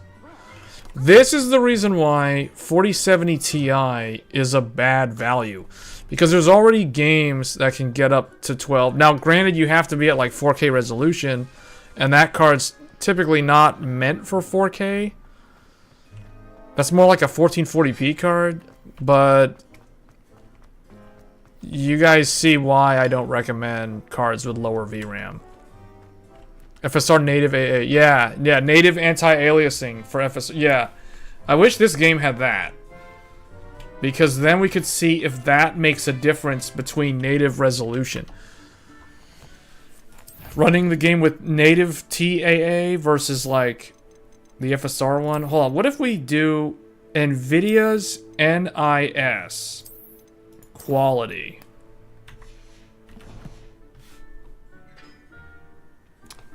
Yeah, this one looks pretty bad. This one, you guys don't really see it on stream, but like objects in the distance, those spikes, those like pillars, they look very low res when I'm using NVIDIA NIS. Makes me wonder how old NVIDIA NIS technology is. You almost never see games featuring NVIDIA NIS.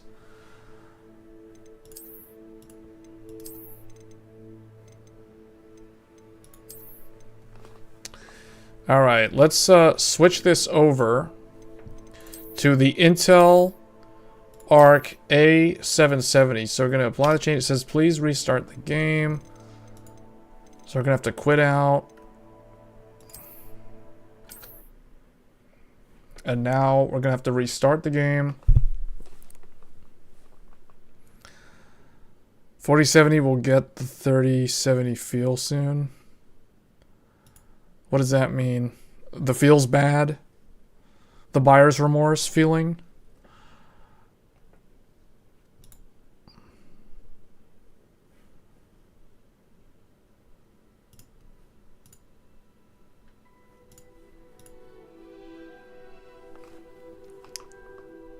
Okay, it's why is it not showing up? Oh, maybe I need to...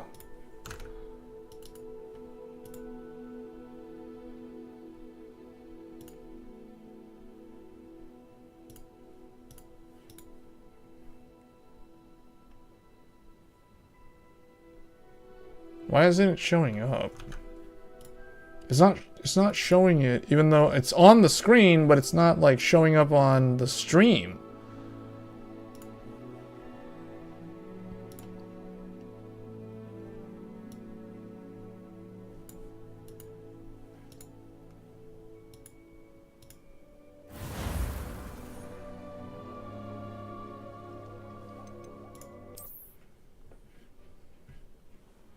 It's definitely running a lot slower.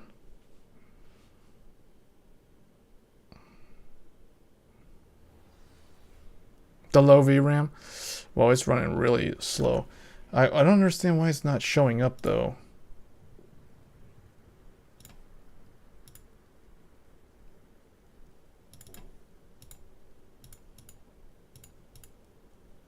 Like, Hogwarts Legacy still shows up.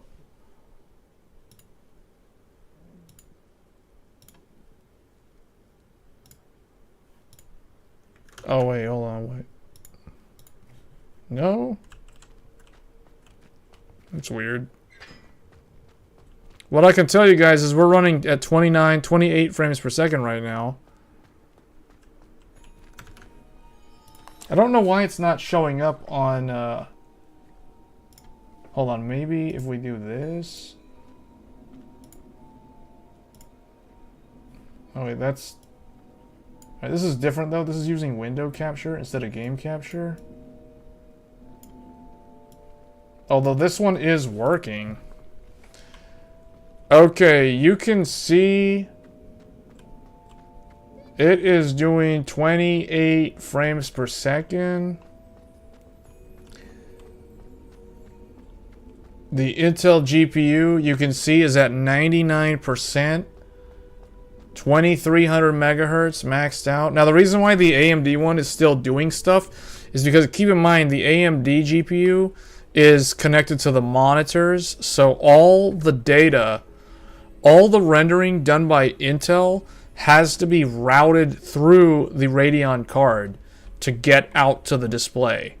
So the AMD card is still doing some work. That's why it's at like 20 something percent, 108 watts, 1300 megahertz. There is something weird going on with the frame time, though. You guys can see, like, there's a pattern with the frame times. Hold on. Let's turn on... Let's turn on XESS. XESS Ultra Quality. To the rescue. That brings us up to 40 frames.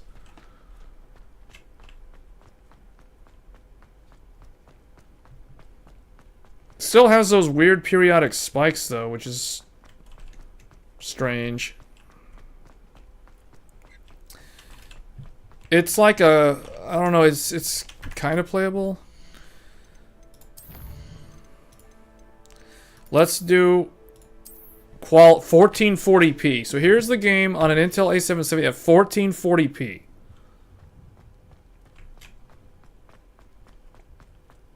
That didn't really change much. No, it's reporting the VRAM of the Intel. The Intel GPU is consuming 9.2 gigs of VRAM right now. Alright, we're going to have to go down to performance. No, we're going to have to go down to balanced to get this playable. Now, it is struggling because I can hear the Intel GPU's fans really ramping up, which means that it is starved for air because it is, as you guys can see,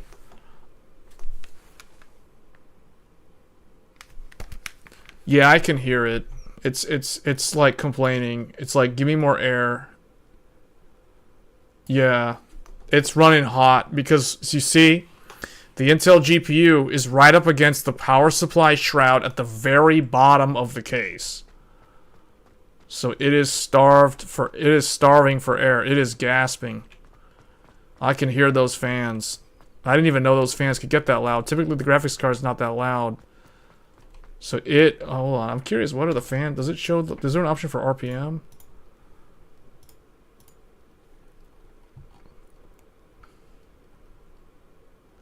Fan tachometer.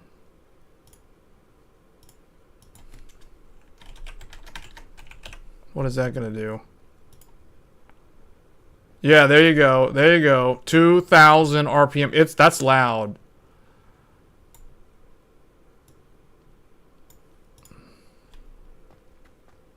You can see it, 2000 RPM. I mean, it's not super loud. I mean, the RTX 3080 EVGA runs a lot hotter and louder than that. But that is noticeable. Like here, I'm sitting here, the computer is on the floor, and the Intel GPU is at the very bottom of the case, and I can hear it. So you can see it, 2200 RPM. No, that's not ready for takeoff. Ready for takeoff is like 3000 plus RPM. So this fan speed, is the fan speed of a blower style 5700 XT. The Vega 64 blower style runs at like 2400 RPM.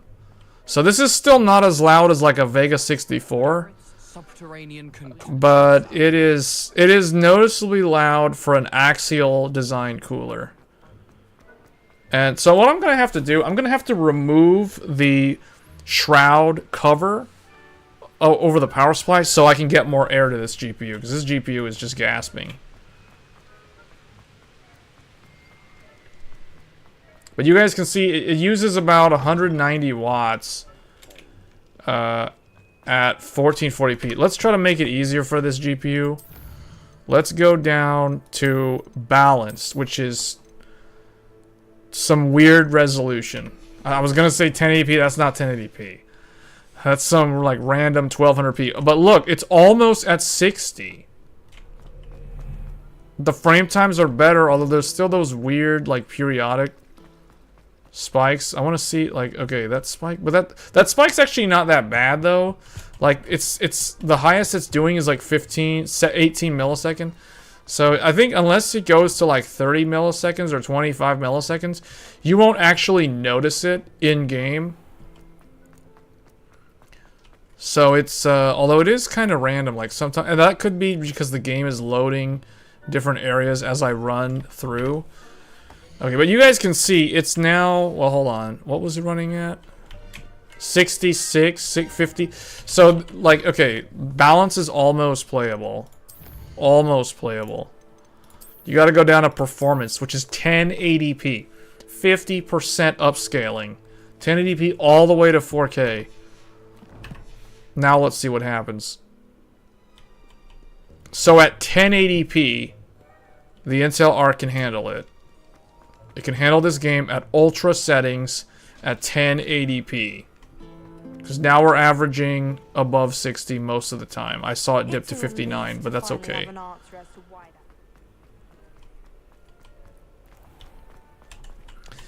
This is why this GPU is still kind of like a science project. Or like an enthusiast, like, it's something for an enthusiast to tweak. Because, or toy around with, because it's not really, I don't know, like, it's okay. I would say Intel, if anyone wants the game on an Intel GPU, for 1080p, it's okay. It's decent value, I guess. The reality is the GPU is really, I mean, think about it though, like, this GPU has 16 gigs of VRAM versus the A750, which only has 8 gigs of VRAM. And there's also an A770 that also only has 8 gigs of VRAM. So you guys can see right now this game is using like 9.6 gigs of VRAM for 1080p upscale to 4K. Now I think native 1080p probably doesn't use this much, but I could be wrong. But remember, when this game launched, it was pretty terrible with the, I mean, it was like pretty demanding with VRAM.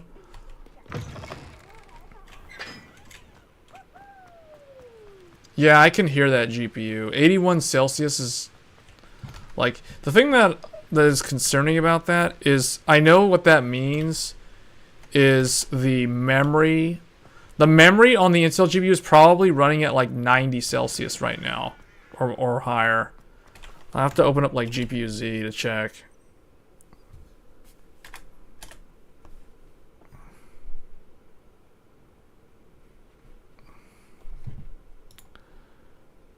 Oh, it doesn't. Hold on. Does it say it?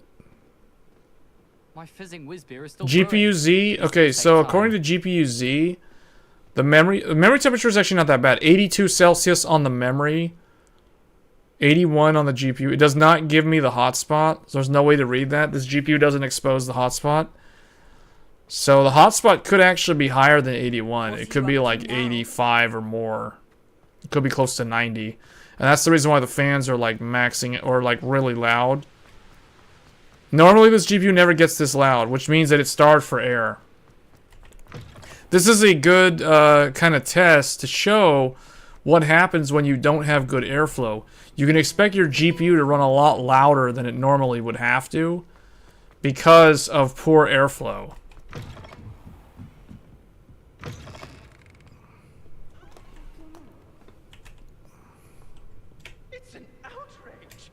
But yeah, the game is playable on like the lowest preset. Because we are running this at ultra. No RT. Because the RT is pointless. I mean, it's still kind of pointless in this game. What if we do FSR2? Is that easier? Hold on, it has ultra performance on FSR. FSR2 could do 720p.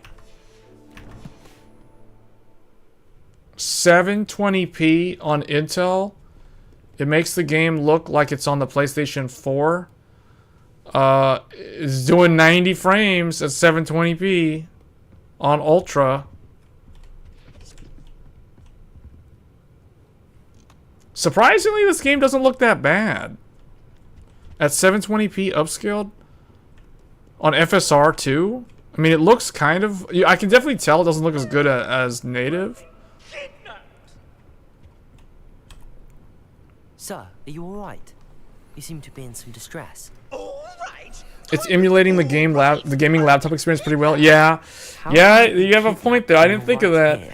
I never advocate for gaming laptops because they're loud and hot the way this is. And think about it, because gaming laptops have poor airflow, because think about how the laptop is sitting on a desk in close proximity to the desk surface, the table surface. Oh dear. So it's starved for air, just like what's happening here.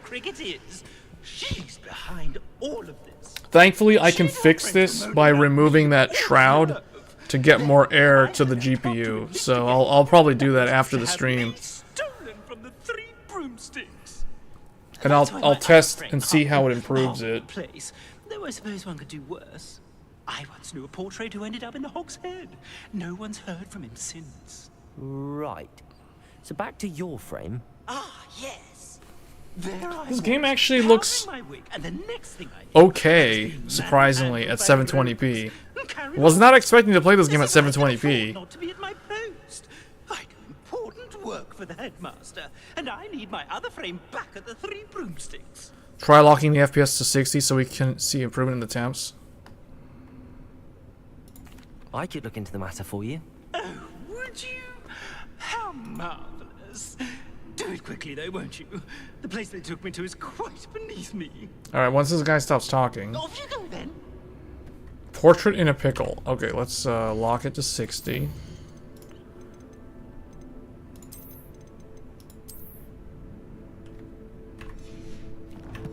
Alright, check this out. Watch this.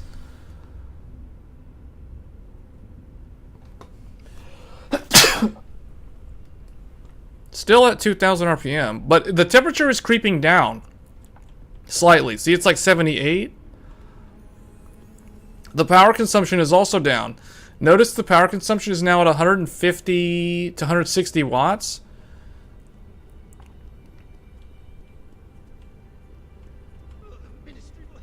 So there's a slight improvement in temperature.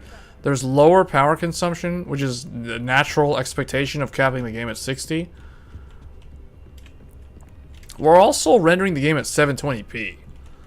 So what happens if we... What happens if we, like, render the game at 1080?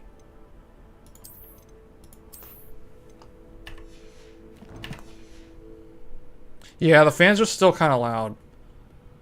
Okay, see, the power consumption went up to 185. So now I expect the fans... Well, hold on a second, because the fans might actually quiet down over a longer period of time.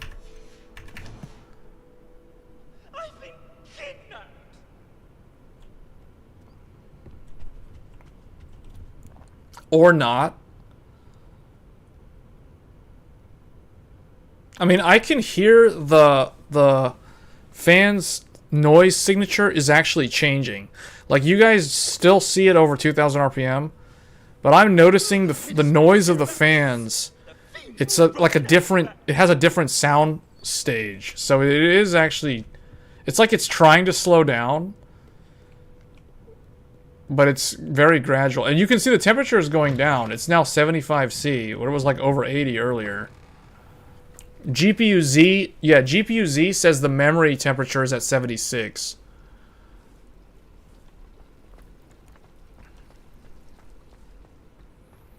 This is what happens when you don't have good airflow. So yeah, this is a laptop gaming experience.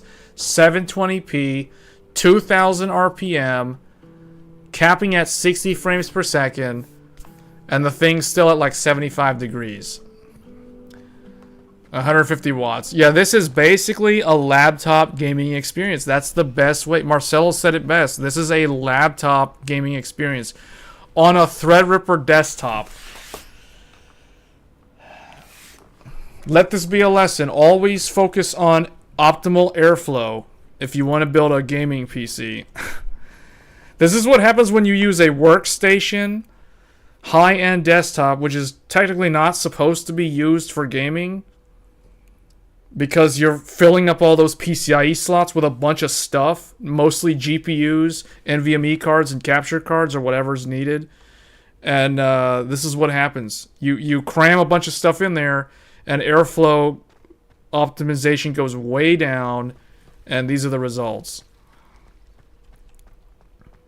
Normally, for productivity, this wouldn't be a problem, because if you're using the GPU for content creation, the GPU will ramp up temporarily for a short duration, but it's never stressed the way it's stressed in a game, where it's a continuous like load on the GPU. So that's the reason why for content creation, this poor airflow would not be a problem.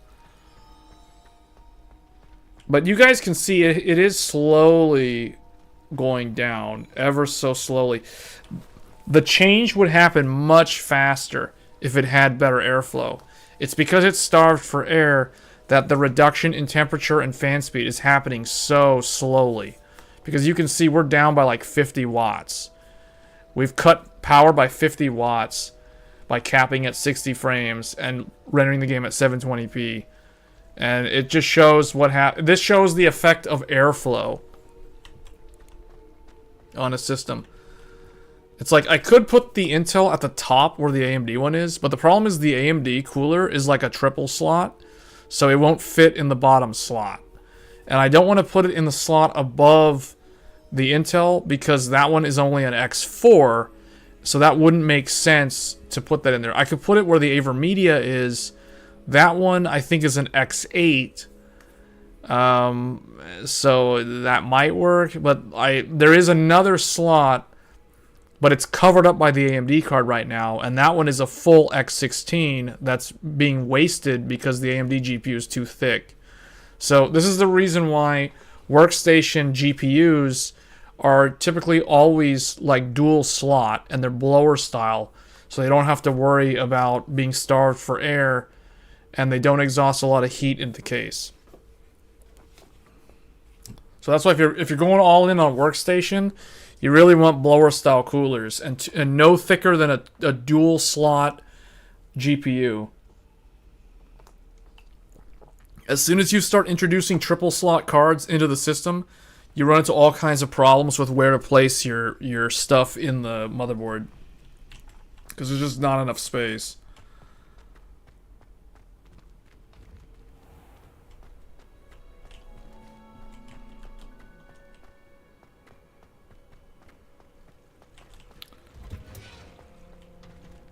Anyway, just looking at this, Intel's doing pretty much everything right now, except it's not rendering the game to the monitors. AMD's doing that. So, it's not like it's doing all the work. But it could very well do all the work, that being said, if you had only one GPU.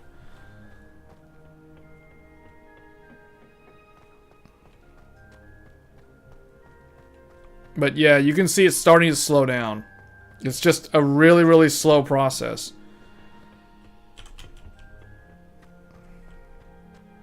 I would say around 1800 RPM. I can still hear it, but it's not as loud. You have a Sapphire Pulse 7800 XT to slot in when you get the chance. Went for that one because the XFX was probably too long. Yeah, well, Sapphire Pulse is a pretty good size. I don't know if it's like a 2.5 slot.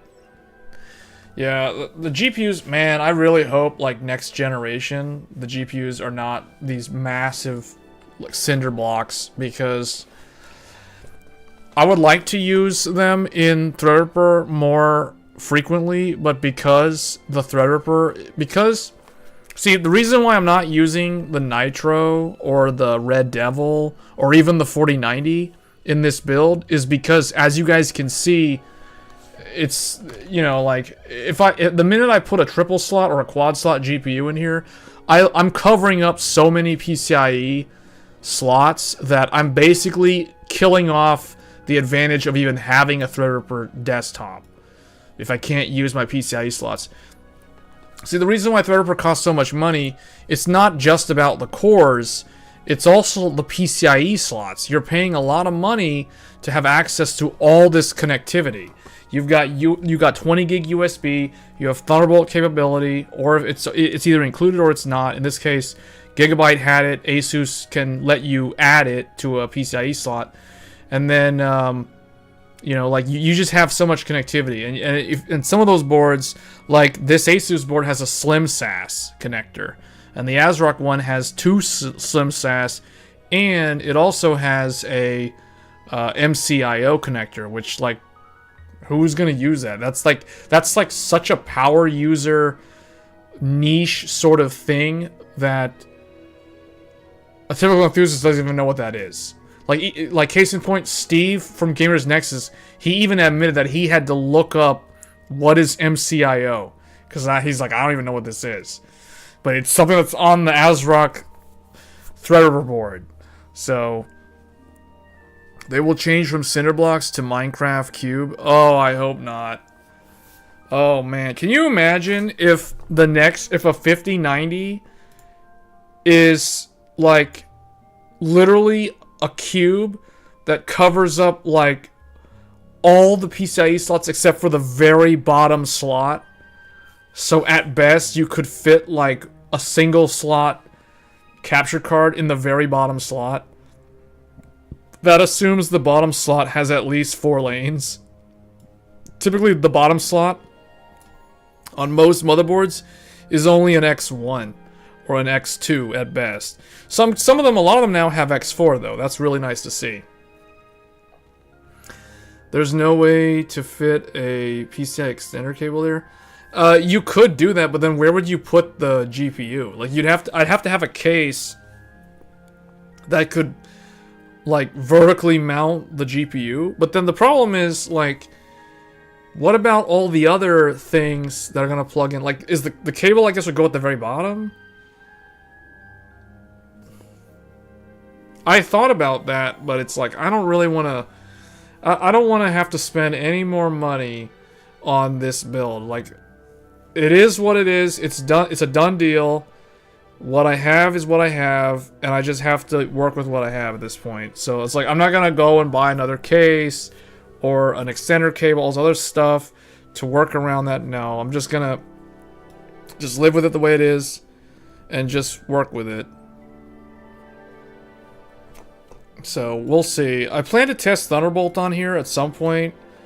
Hopefully the Thunderbolt fixes the weird issue that Gigabyte had, or I'm hoping that Asus, it works correctly on Asus, because Asus uses a proprietary plug on all their motherboards. So that means that it doesn't matter if you're on an Intel motherboard or an AMD motherboard, it's using the same cable.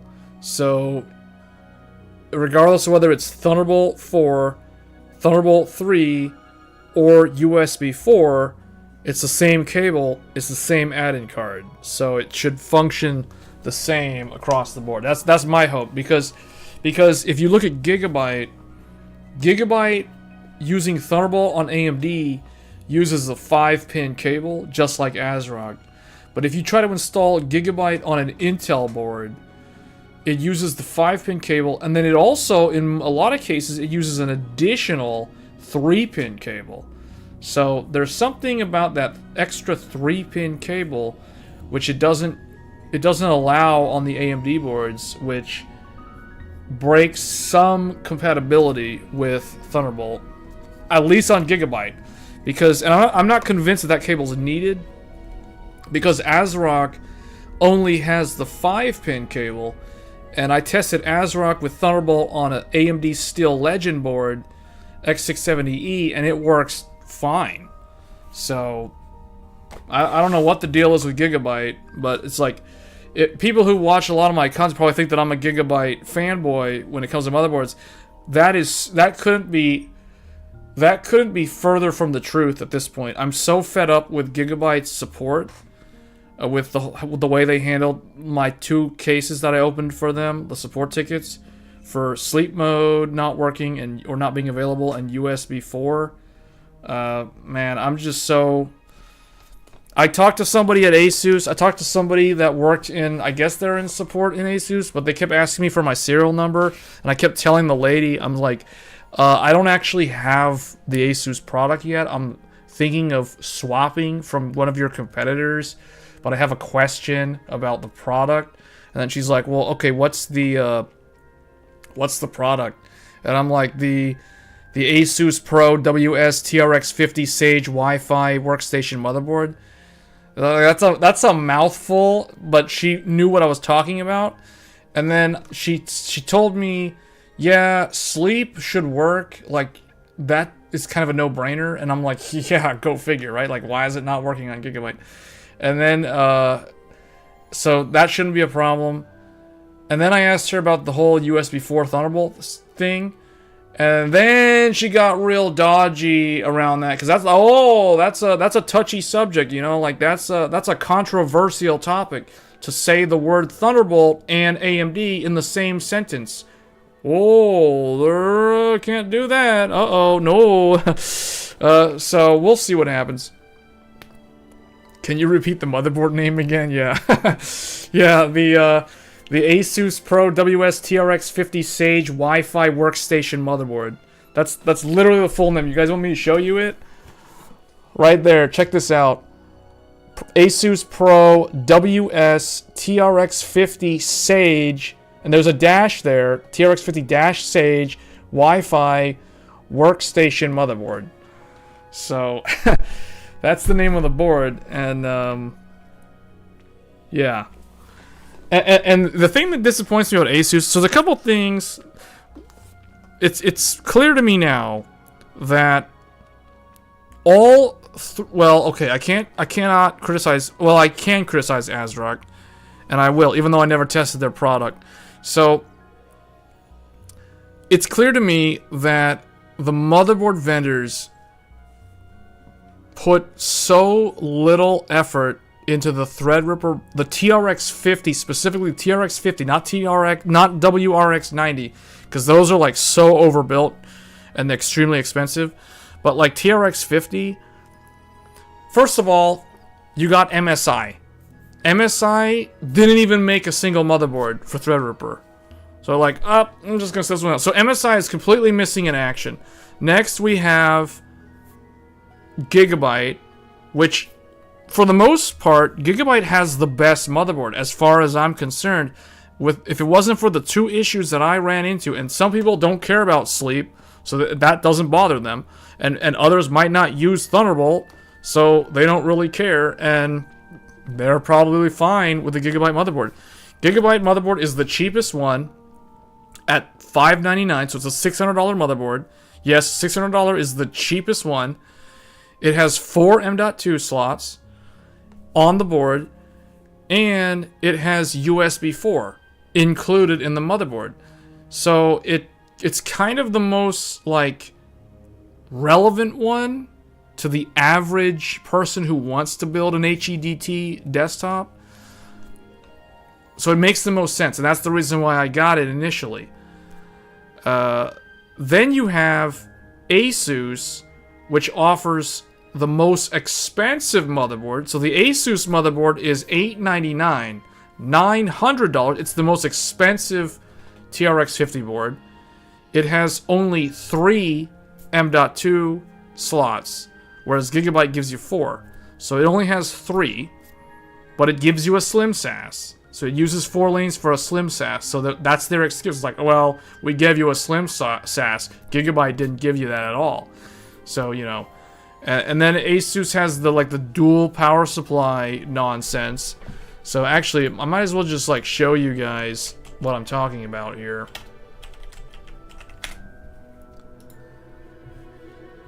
So let's just bring up all of these.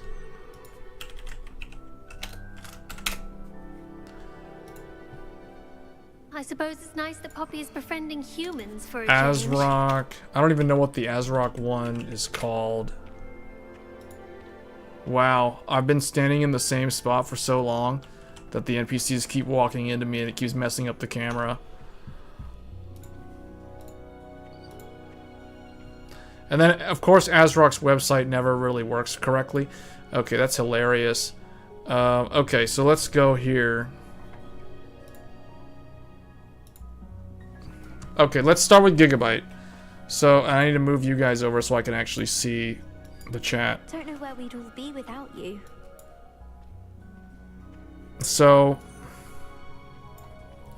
right here. So, okay. Gigabyte, I mean, you guys who saw the live stream, you guys know Gigabyte's board actually is the best value. If somebody actually wants to build Threadripper. 4 M.2 slots. I think 3 of them are Gen 5. 1 of them is Gen 4. And then 8 SATA. 8 SATA. Which is almost unheard of in the modern era of these motherboards. Most of them only give you like 4 nowadays. So 8 SATA. 4 M.2, you know, your postcode debug, obviously $600 motherboard, it better have a postcode debug. And then it has USB 4, like somewhere here. Let's just go to the gallery and let's just turn the Hogwarts music way down. So,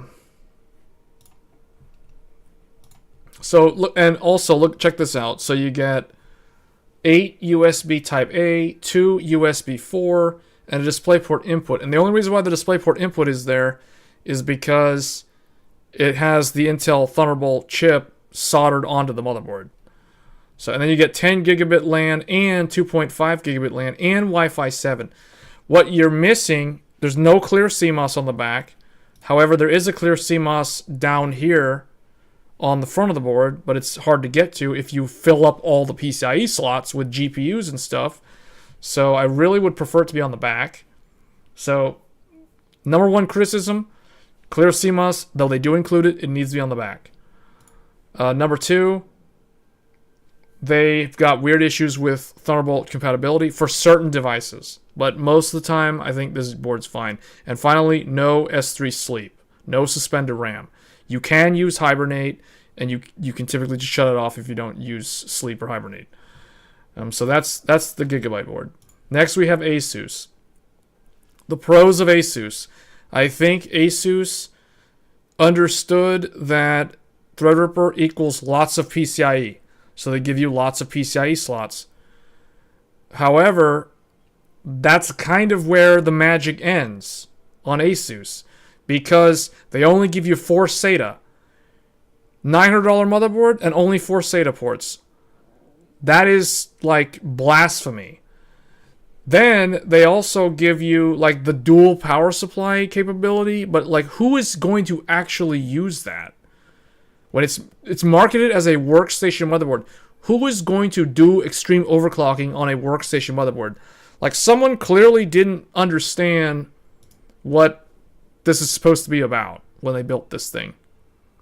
The other thing too, on the back, 8 USB Type A, and only one 20 gigabit USB-C. Where's the additional 10 gigabit USB-C that would normally accompany this? You do get Wi-Fi 7, just like Gigabyte, and you do get optical audio, unlike Gigabyte, and you get the clear CMOS on the back. So Asus did it correct, except I will ding them for no second 10 gig USB-C. You can put your own button on the clear CMOS. Double PSU is more for servers as well. I know, but the thing is, like, I guess you could run Threadripper as a server, but I feel like Threadripper Pro is more suited to being used as a server. I feel like Threadripper, the regular Threadripper, is more like a hybrid between like full-on workstation and still being like a desktop.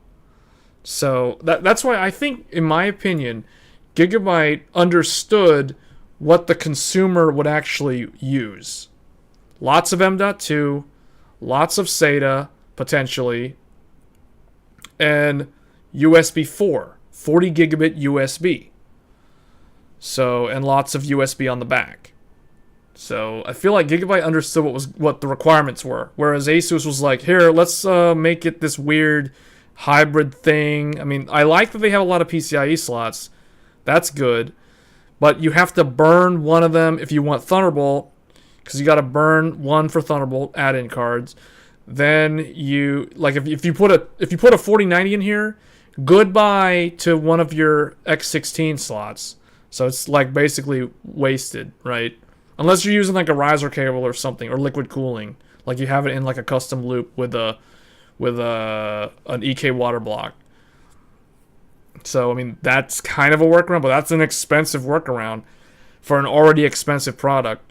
So, and then only 3 M.2 on the board. I mean, 3 M.2 is like, okay, that's acceptable, but I don't see myself using Slim SAS, because Slim SAS is like crazy expensive compared to your typical M.2. So that's, it's weird. That leaves us with ASRock, probably the weirdest one, probably the most like server-centric out of all of them. So this one only supports 2 M.2 slots. There's only 2 M.2. One is Gen 5, and for some reason the other one is only Gen 4. So it's like off the chipset. I mean, what? And then they've got 2 Slim SAS, that's the reason why you don't have 4 M.2 drives, because 2 of those are Slim SAS. Then they give you a MCIO, which also takes 4 lanes of Gen 5. But thankfully there's so many lanes, it doesn't really matter. And then you have, your postcode is up here. You have the same number of slots as Asus, except ASRock. I actually prefer Asus's placement of the slots more than ASRock, because ASRock, I actually like how Asus put the bottom 3 all together, whereas ASRock for some reason put the third one right underneath the second one. So usually that one's going to get covered up, or maybe if you put in like a triple slot GPU, you have to use the first slot, the third slot, and then the other 2. But then the layouts are kind of weird. Like, the second slot's not a big deal because it's an X4, so it's typically for a Thunderbolt card. But if you cover it up, you got to put the Thunderbolt card like down at the very bottom. I think the bottom one is an X8 on this one. So, really strange. But just like Asus, this one has that dual power supply capability. So, yeah. Asus and ASRock are definitely a lot more similar. And both of them are the more expensive boards, although Gigabyte and ASRock are actually closer together in price. This one is $600. This one is $700. And the Asus one is $900 for that Asus tax. So, yeah, honestly, if it wasn't for those issues with the Gigabyte board, I would have never even bothered doing the exchange.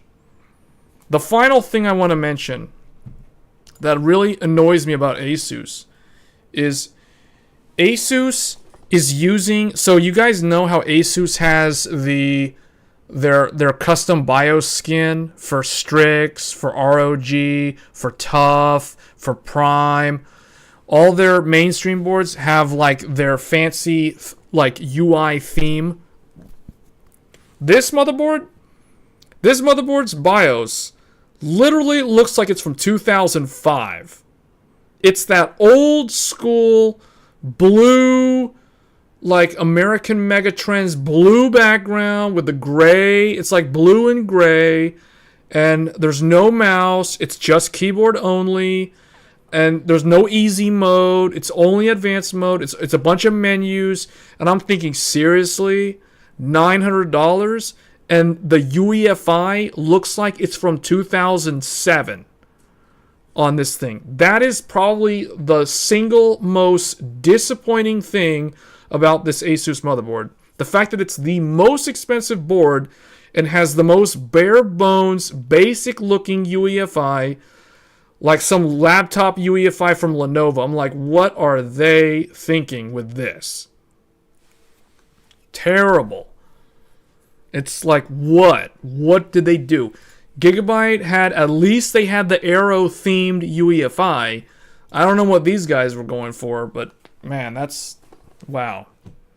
So you guys see, like, this is why I don't really like Asus that much, but this is what happens when you get frustrated with Gigabyte support being unable to solve the problems or even admit that there are even issues and don't even bother working on them or looking into them or even trying to duplicate them. Just going back and forth saying, try another device, or you want to RMA the board. I mean, the RMA is not going to do anything, guys. It's like, you're going to ship me another board just to run into the same problem and waste more time? Trust me, I did not want to go to Asus unless I had no other choice in this regard. So, anyway, that's enough of that rant. So that's where I'm at now. So I'm using Asus Sage for my Threadripper build. We'll see what happens. I'm supposed to get a Thunderbolt card in this weekend, an Asus Thunderbolt card. But I bought one used, so I don't know if it will include all the cables. If it doesn't include the cables, I got to return it instantly, and I'm going to have to figure out what to do about that. So, because the only reason why I purchased this was for two things, or I exchanged it for two things.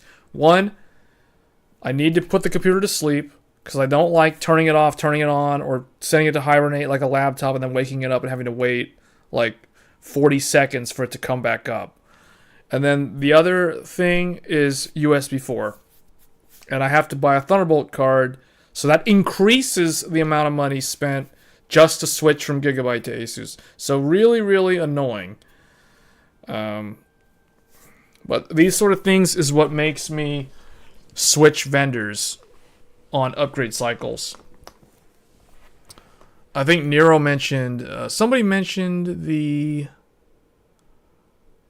I thought somebody made a comment about the Asus board earlier, or somebody made a comment about like a B560. Oh yeah, Nero said I'm done with Asus after the B550F. What happened to the B550F?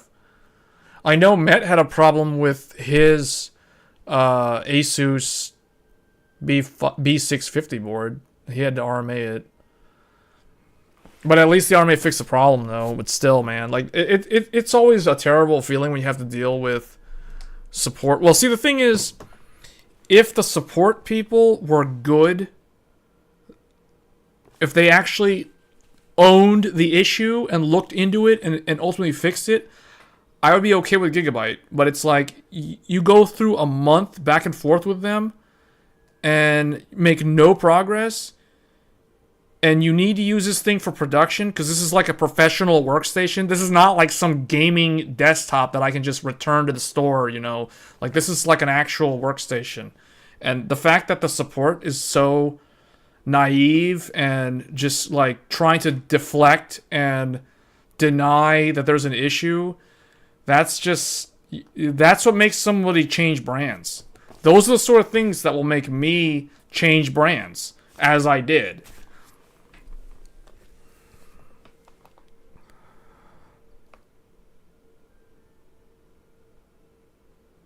B550?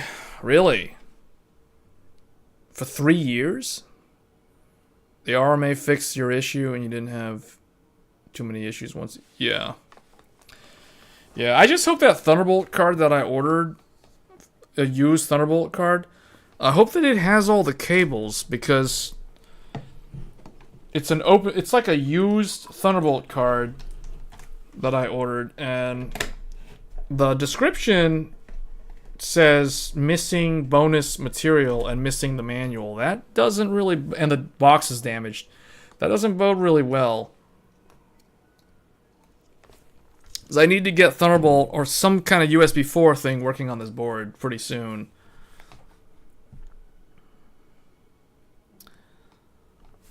The same B550 has issues with moisture. Really?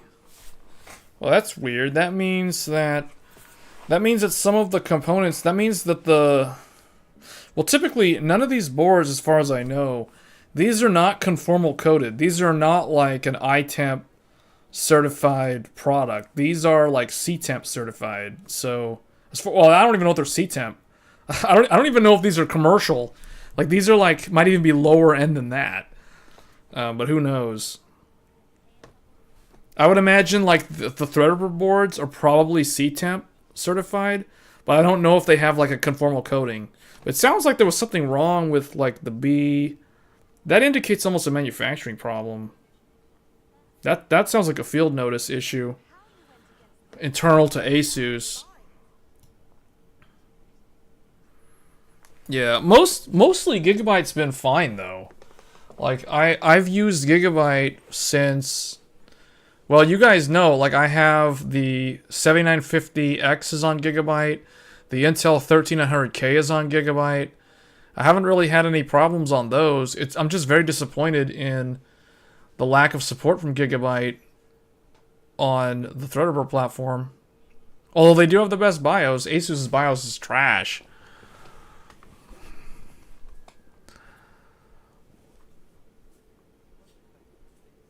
I mean, it's functional, but it's like, really? You're gonna put like a 2005 looking BIOS on a $900 motherboard?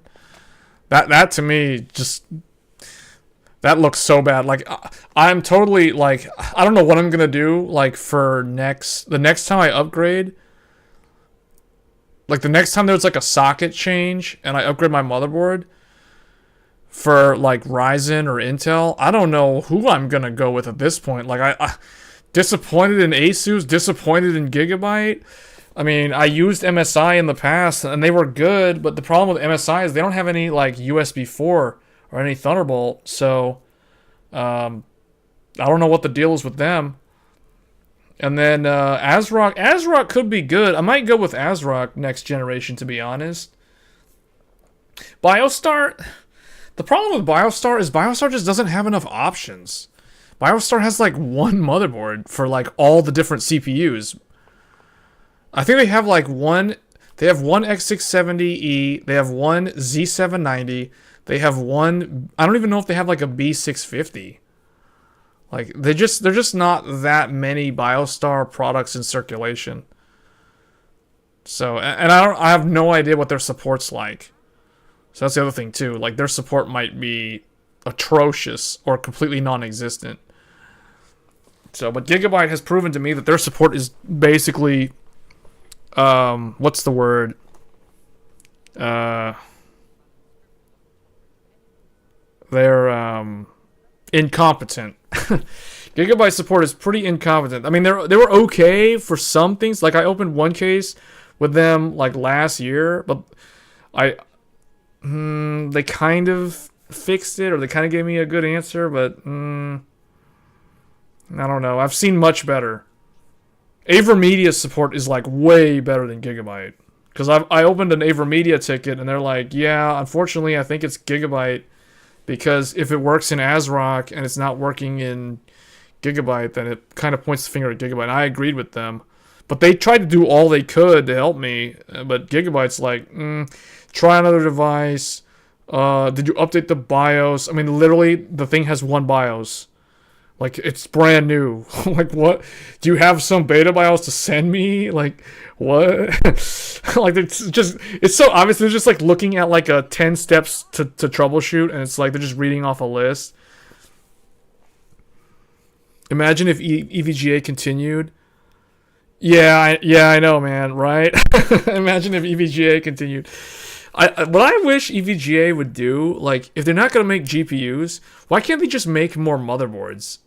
That would be the easiest thing to do. Just make motherboards. They would not have had to get rid of, like, Kingpin and all those guys, because those guys could lend their expertise to making the motherboards. I mean, they already did. They made those, like, really rare, like, 2DIMM boards and stuff back in the day for, like, Intel. Which I don't understand why EVGA stopped making AMD boards, because my very first motherboard was an EVGA AMD socket 939, like an AMD 64 with an EVGA board and an NVIDIA Enforce chipset, because back then NVIDIA made chipsets for AMD. I don't know why EVGA stopped making AMD boards. Because what happened was they only made Intel after a while, and then they slowly made less and less Intel until they only made these really rare niche overclocking boards. EVGA had some X570. Are you sure? I can't think of any EVGA. I haven't been able to find any EVGA AMD boards for like more than a decade.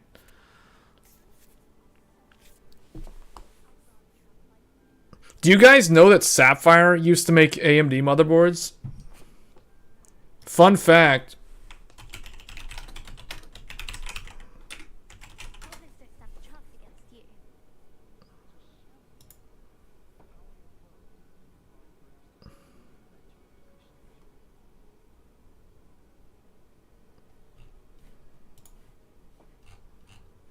I don't know if I'll be able to find them, but I know Sapphire used to make AMD boards a long time ago.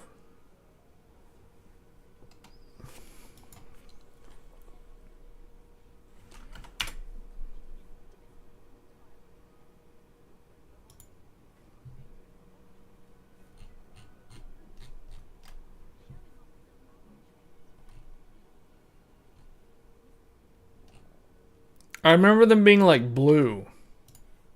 They almost looked like Intel official motherboards. Do you guys know that Intel, not only did EVGA used to make AMD motherboards, Intel used to make their own motherboards, just like how Nvidia and AMD make reference graphics cards.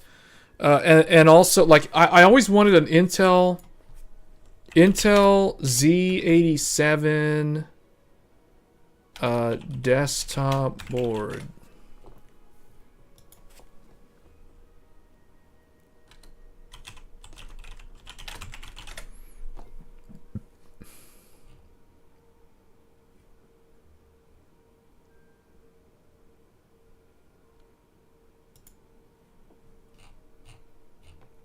Yeah, there it is. I always wanted this board. This was the motherboard that I regret not buying when I upgraded to my Intel i7 4770K back in the day of like 2013. I always wanted this motherboard because this is the Intel official Intel reference motherboard. And what's cool about this one, this was the very last Intel reference board. After Haswell, Intel stopped. They got out of the motherboard business. They stopped making their own motherboards. They let the AIBs take over and do all the motherboards because they stopped competing with them. So, yeah. But I wanted this one. This one had dual NIC. It had HDMI. It had 8 USB. 2 were like these yellow powered ones, I guess. And it had like PS2, Firewire. Man, I wish I had this board. The motherboard I ended up getting was an MSI Z87 GD65 Gaming. Man, I remember this board. Look, this board has 2 postcodes. I don't even know why it has 2 postcodes.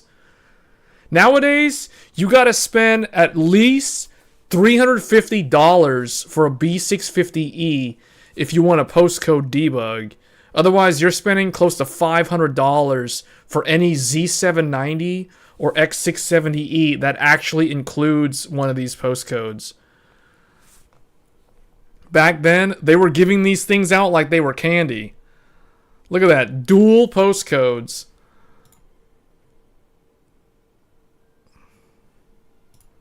There it is. Intel Extreme Board. That was the old logo for the motherboard, and then that's the Haswell logo. Man, I wish I had this board. This would be like this is like a really nice collector's item at this point. This is gonna be retro in like a few years because it's the very last Intel board, so it's the most modern Intel motherboard possible. And I think it had is that M-SATA, or is that actually M.2? No, there was no M.2 back then. That must be M-SATA. This right here. I think that's M-SATA. Look at those PCIe slots. 1, 2, 3, 4, 5, 6. 6 PCIe slots and 1 PCI slot. This thing is so retro, it has a PCI slot. And this thing came out in 2013. This thing is more than 10 years old. It's like 10 and a half years old at this point. Or it's like, no, it's like 11 years old. What am I talking about? It's like 11 and a half years old. Or no, it's 10 and a half years old, yeah. Because Haswell launched in June of 2013. Look at that blue heatsink. Yeah, look at that. And the chipset heatsink.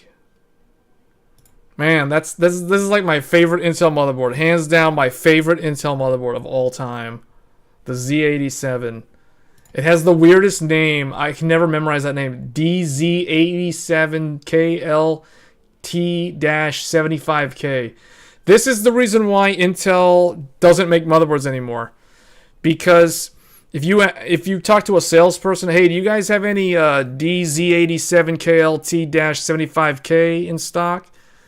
They're gonna look at you like, what? Say that one more time? Like, you guys think Pro WS TRX50 sounds, Sage Wi-Fi sounds bad? Try DZ87KLT-75K. That's why they got out of motherboard manufacturing, because clearly they don't know how to name their products. There it is, LGA 1150. That's probably why it was so hard to track down, because nobody knew what it was called. But anyway. EVGA socket 939. There it is. This is my very first motherboard. I still have the board, like, somewhere. It doesn't really work anymore. Two of the capacitors started leaking, or two of them broke or something, but I mean, it's still... what's funny is it would still run. It would still run with the broken capacitors. But you can see EVGA, that's the AMD socket 939. This is a DDR1 motherboard. And look at all those parallel ports right there. Those IDE. Look at that IDE. IDE ribbon cables, yet it still had SATA. And this is the old SATA. This is like SATA 3. What was it like? Not SATA 3. It's like SATA 2. SATA 2. And then look at all those PCI slots down there. And then the PCI Express Generation 1. PCI Gen 1. I still remember it had that NVIDIA Enforce, NVIDIA SLI Edition, AMD 64, NVIDIA Enforce 4, 8-channel audio, dual-channel DDR. I remember those weird, like, tube-looking ribbon cables. I only used, like, I think one of them. Look at that, 3.5-inch floppy. This thing had a 3.5-inch floppy and a CD. This is why I feel like EVGA should just go all in on making motherboards. But it's probably not like a high margin business or something. I don't know. I honestly feel like... the motherboard manufacturers make way more money off of motherboards than they do on GPUs. At least NVIDIA GPUs. I don't know what the margins are on AMD GPUs. I've heard that they're better than the NVIDIA GPUs in terms of how much profit the AIB makes versus how much like NVIDIA makes. But think about it. Like think about how crazy expensive motherboards are today compared to how they were like 2 generations ago. I feel like if EVGA focused on like super premium, high end, like make Threadripper boards and make like the super expensive AMD and Intel boards, like the equivalent of like a Godlike or a Crosshair Extreme.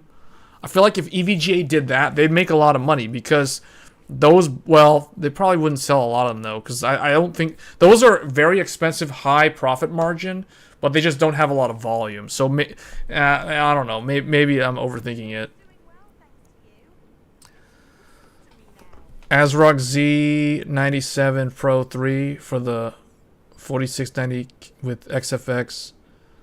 Yeah, that's like a 2014 computer. That's a 2014 computer. Z97 was 2014. That's Devil's Canyon. So that's like almost 10 years old. But yeah, I feel like EVGA should make more motherboards. I really want to find like a Sapphire motherboard.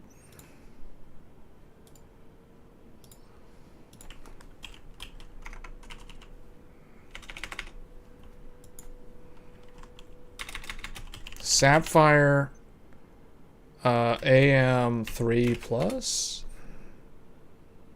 Okay, here we go. Here we go. Told you, Sapphire... Wait, Sapphire Pure was a brand back then?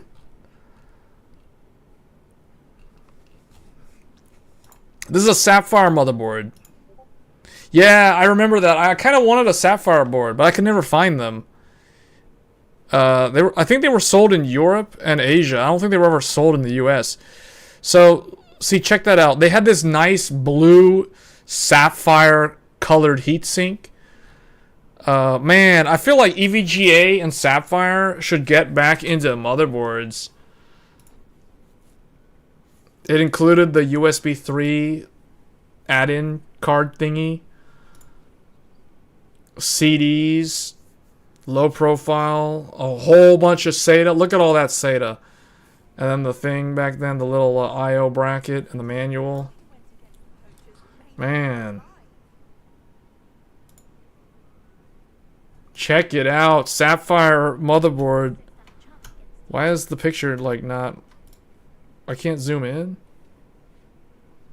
That's lame. 2, 4, 6, 8, 10. 10 USB and dual NIC. 10 USB and dual NIC. Whoa, look at that. Man, this thing could be mine crypto before crypto was even a thing.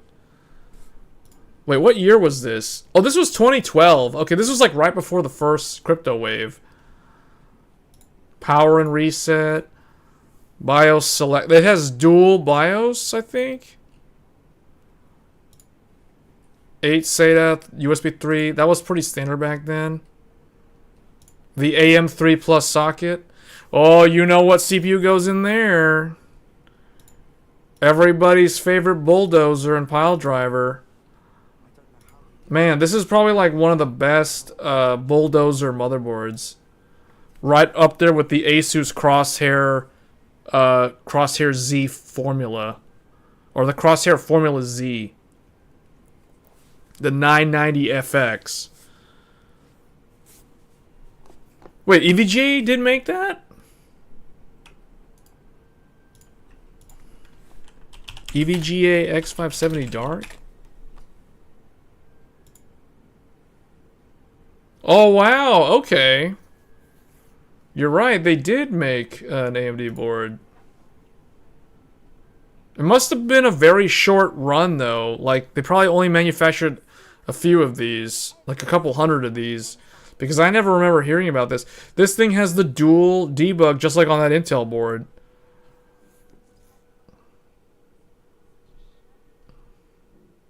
Yeah, this is definitely an overclocker's board because it only has 2 DIMM slots.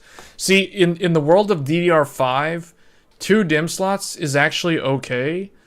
But back then, in the era of DDR4, you were going to be very limited on how much RAM you could use on this motherboard. That's the only downside of a 2 DIMM board. 8 SATA. What is the... Dual 2.5 gig. Wi-Fi antenna. That's interesting. Yeah, I feel like EVGA... Man, if EVGA started making motherboards again, I would definitely consider them, considering how fed up I am with Asus and Gigabyte, and underwhelmed by MSI. I mean, right now, I would say for the next socket upgrade for me, I think ASRock is going to be the first one that I look at. And then maybe MSI again, assuming MSI ever like starts using USB 4 properly. You still only ever use 2 DIMMs? Well, the only reason why I'm using 2 DIMMs on my Ryzen is because, well, you know, you can't go high speed on 4 DIMMs. But you can go high speed on 4 DIMMs on Threadripper, though.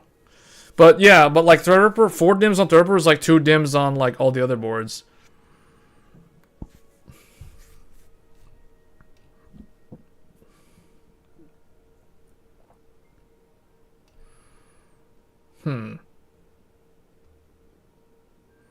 This board even supported NVIDIA SLI. That means it had the NVIDIA license.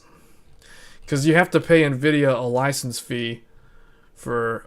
man, the way NVIDIA has managed to extract so much revenue in so much like BS methods, like charging for SLI to the motherboard companies, extracting higher, like the ratio of NVIDIA's profit margin to an AIB's profit margin on a GPU is heavily skewed toward NVIDIA.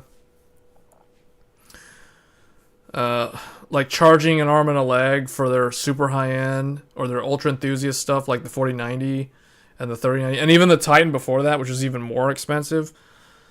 Wow, man. Like that's how to be successful. Just charge a lot of money and just market, hype it to the 10th degree. And that's like the way to success. Even when you're losing. Because it's not like NVIDIA was always like better in terms of technology. Like if you guys compare the Fermi, like back when they were less energy efficient and worse than AMD. But this was largely when when the GPU division was still ATI. Yeah, even when you're behind your competitor, just make the marketing so good that people don't care. Like that's how to win. Even if you're winning or losing, make it appear like you're winning. And then just fake it till you make it and charge a lot of money. That's how to do it, guys. Like NVIDIA knows the secret sauce. Like they know what to do. They've figured out. They've cracked the what's that code? They cracked the Da Vinci Code or whatever.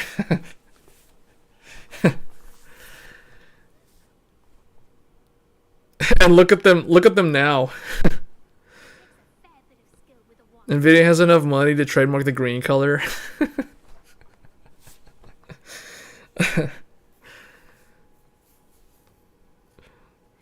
Plenty anti-competitive as well.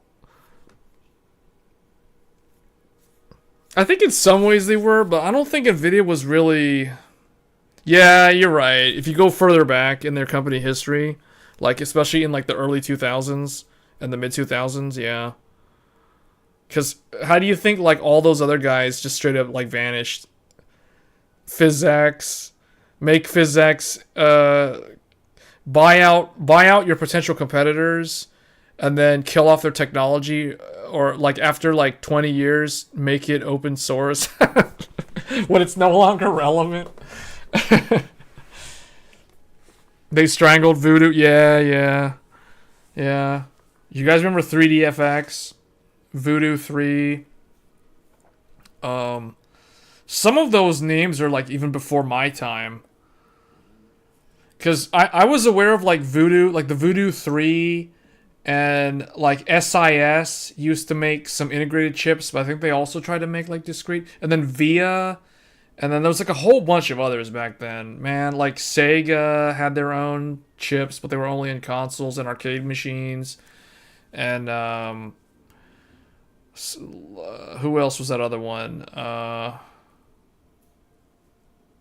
I mean, even IBM was like trying to do hardware but failing miserably, and then they just farmed it all out. And that's how IBM became irrelevant in the hardware space. PowerVR is still around, but they don't do PC GPUs anymore. 3DFX were working on some quad SLI before they all died. Yeah. It was more interesting, although now granted, a lot of the like the 90s era of when there was a lot of different GPU vendors was before I was able to pay much attention to computer hardware. But I would imagine that those times were a lot more interesting. But there was a lack of consolidation.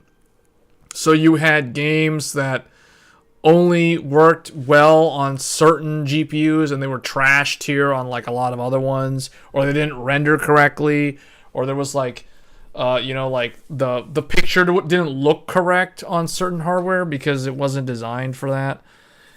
It was the API wars with, yeah. Oh yeah, because like DirectX wasn't even like a standard really. Yeah. Well, when did OpenGL come into the picture? Because OpenGL for a while was like the thing, and then DirectX just kind of like took over everything because gaming consolidated on the PC on Microsoft Windows, and Windows wanted to push DirectX. So that became like the thing. DX really came around because of Xbox? Oh, really? I did not know that. I mean, I knew that Xbox leveraged the API, but I didn't know that that's what really made DirectX strong behind the scenes. I always thought it was because Microsoft Windows was the dominant operating system that computer games were published on and sold on, ultimately on that platform, besides the consoles, obviously. But I thought it was just because of Windows. I didn't think it was because of the Xbox. I thought the Xbox was like a derivative result of Microsoft's dominance and then wanting to get into the console market.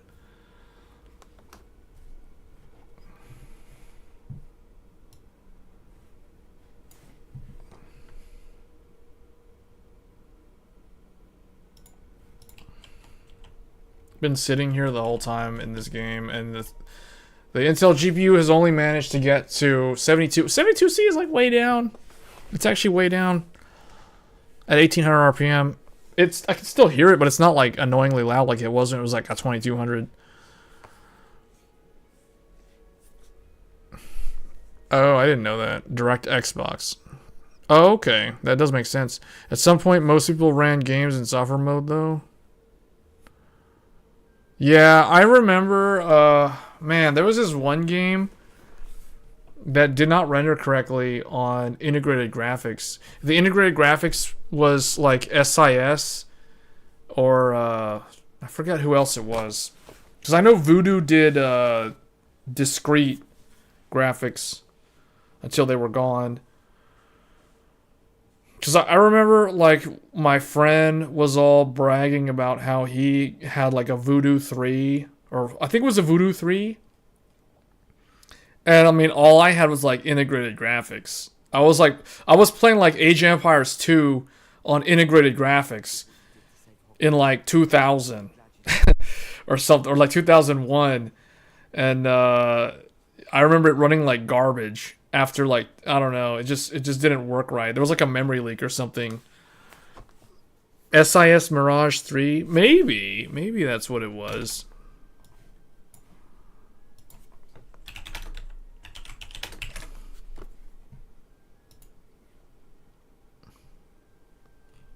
It was definitely an integrated part. It was not a discrete card.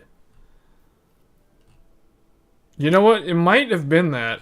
This would have been around like the Y2K era, so like 1999 to 2000 and then into 2001.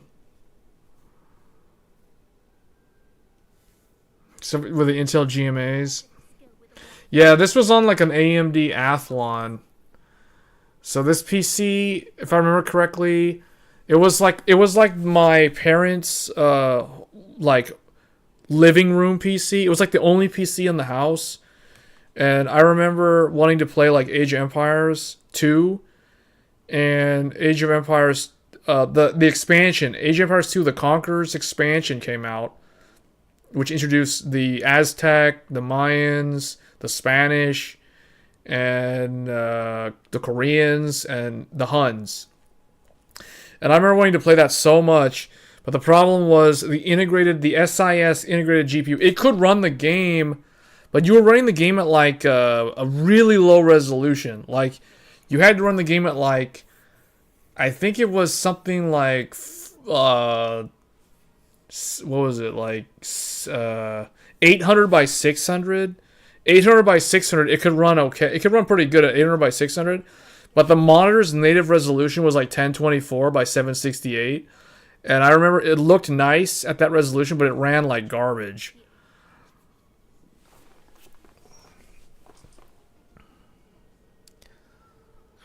The Phenom 2 quad-core black. Oh yeah, the Phenom 2 965. The Phenom 2 965 Black Edition. I remember I have one of those. Hold on. Let me go grab those real quick.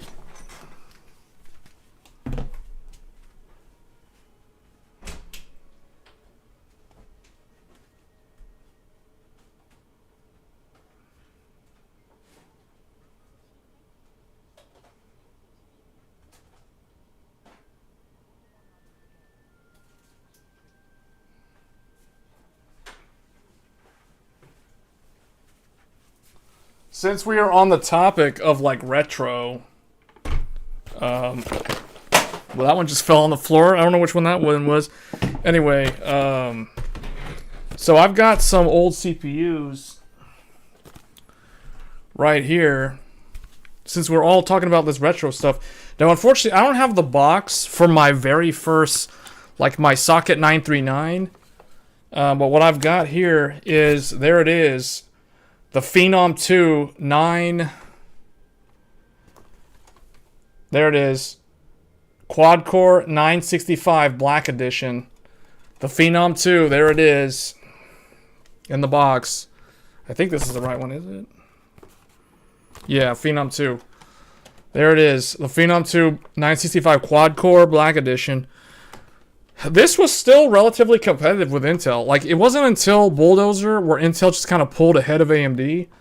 So I had one of these, and prior to that, I had the Athlon 2. This is a dual core Athlon 2. This was the X2 250. So we have Athlon. I got Phenom quad core. I do also, somebody gave me later on, this was kind of a hand-me-down from like a relative or something. This is the Phenom 2, this is the hexacore. This is the 6-core, the X6 1045T. The Phenom 6-core. So this is a 6-core. Remember that these CPUs did not have hyper-threading because that's an Intel thing, and it didn't have SMT until Ryzen. So this was a 6-core, 6-thread. This one was a dual core. So this is two core, 2-thread. And then this one was the famous one that people that were still gaming on AMD would use. This was the Black Edition quad core, 4 threads. So I had the Phenoms. I completely forgot that I had like 2 Phenoms and an old Athlon box. So those are my old CPUs. And then here is the famous or infamous. This is not Bulldozer, guys. I never had Bulldozer. This one is the pile driver. This is the famous FX 8350. This is the CPU that kind of held on. This held down the fort for AMD literally for 5 years until Ryzen came in 2017.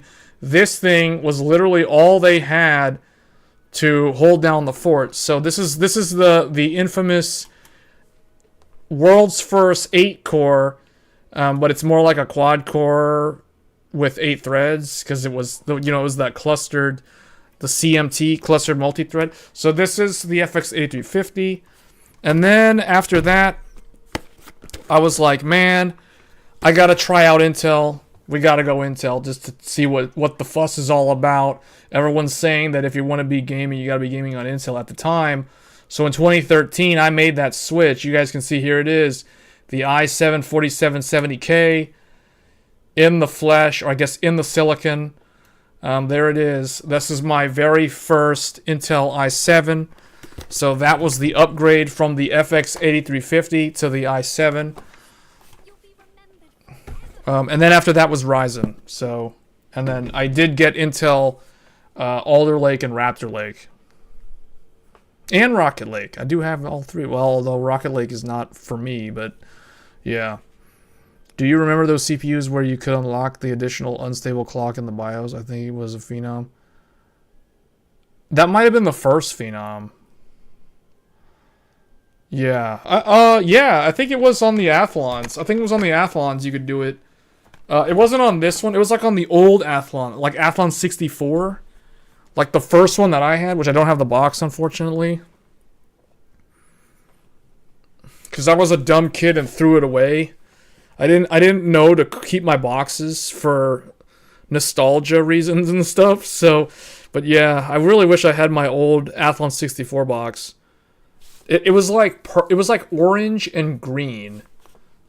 It was like a two-tone color.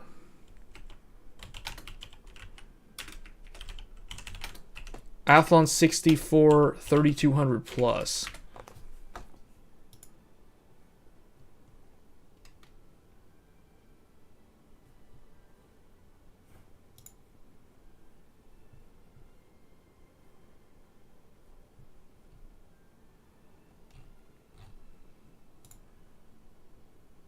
Yeah, like this right here. Oh, you guys can't see it because it's all the way over there.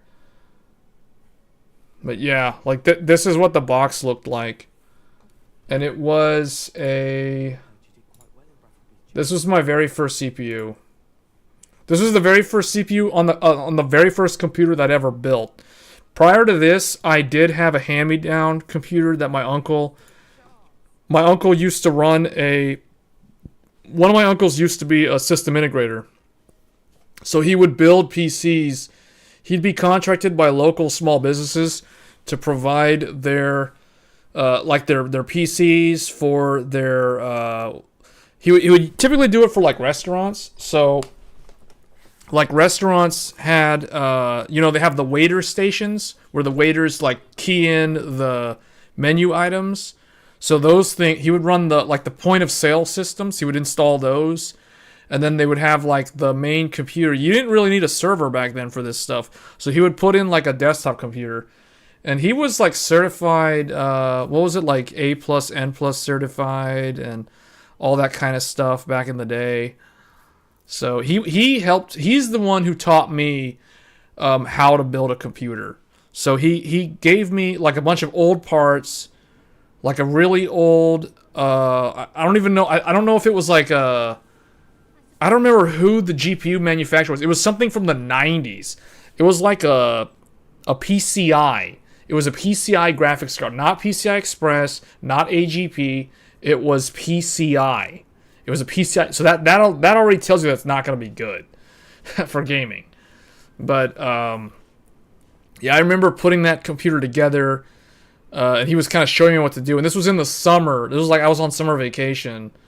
And that was like the first PC I was taught how to put together. And then my very first PC that I put together myself was this AMD Athlon 64 3200 plus. So I consider this one like my real like first computer with this motherboard from EVGA. You had the Athlon X64 dual core, 2.2 gigahertz. Yeah, I think this one was a 2 gigahertz. 62 watts. Orleans. Yeah, that was it. Socket. Actually, hold on. This is not right. This is not right at all. It's not socket AM2. It's socket 939. Mine was a 9... Mine was...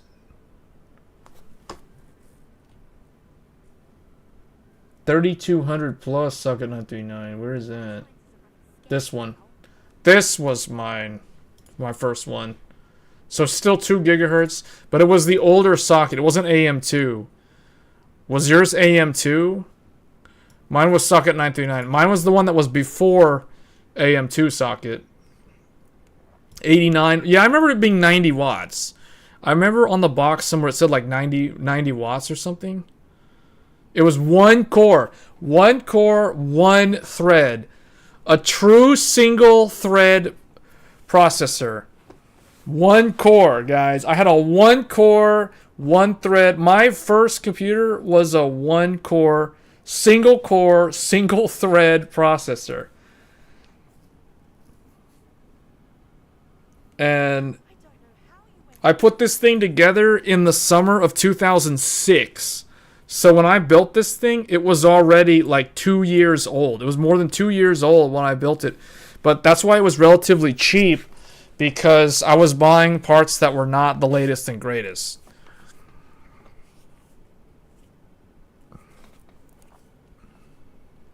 I think in the Sempron days, there was a thing where you... I really wish AMD and Intel kept their old names. Like, I really wish Celeron and Sempron were still around. And I still like the name Athlon as a brand name. I like that name. I don't know why AMD killed off Phenom and Athlon. I thought those were good names for products.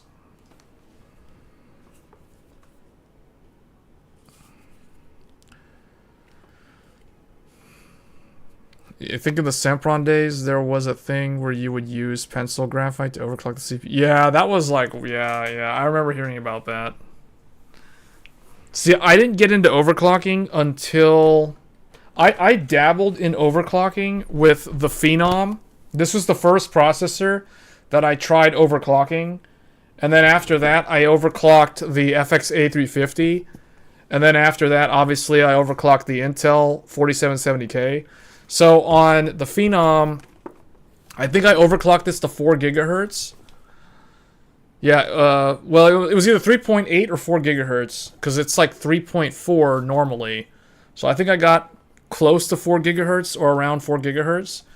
And then on the 8350, I overclocked it to 4.8 gigahertz. Its normal boost is 4.2, if I remember correctly. 4.1 all-core, 4.2 on like 2 threads or something. But I overclocked this all the way to 4.8, and I eventually backed it down to 4.7, so it was using significantly less power. I remember having to push significantly more voltage just to squeeze out that 100 megahertz. And in the end of the day, long term, I left it at 4.7. And then on Haswell, I overclocked this to 4.4. Mine was kind of a below average overclocker, because I remember a lot of people saying you could overclock to 4.6. I couldn't get 4.6 out of mine without it like skyrocketing to like unmanageable temperatures, because this was the notorious processor that had the Intel toothpaste, aka the what do they call it? They didn't use solder.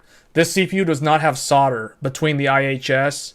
It's using it's like a TIM. It's like got like thermal paste on there. So yeah, it heats up too much. And it also had the voltage regulator on the CPU. The fibers on the CPU, and that was what was unique to Haswell. They eventually undid all that with Skylake. They glued the IHS with thermal. Yeah, exactly. Yeah. I mean, they were relatively easy to delid. They were easy to delid because of that. But yeah, I was able to get 4.4 out of mine, and I think it was 3.8, 3.5 base, 3.8 boost, or 3.9 boost. So I was able, yeah, 3.9. So I was able to get 500 megahertz overclock out of this one at like 1.25 volts adaptive voltage. So yeah, so that was kind of the overclocking era for me. Like, I did a lot of overclocking from like Phenom through the Intel 4th gen. Then when Ryzen came out, overclocking changed significantly. Like, you had to use P-state overclocking if you still wanted to benefit from like low idle power. And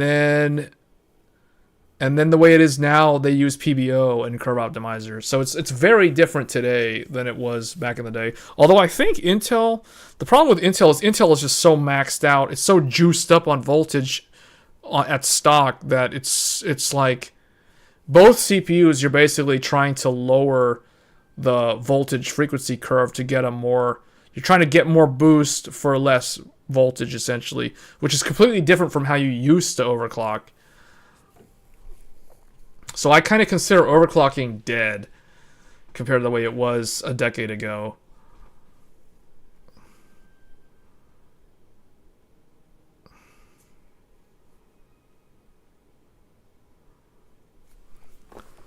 That AMD 64 sticker shows you mean business.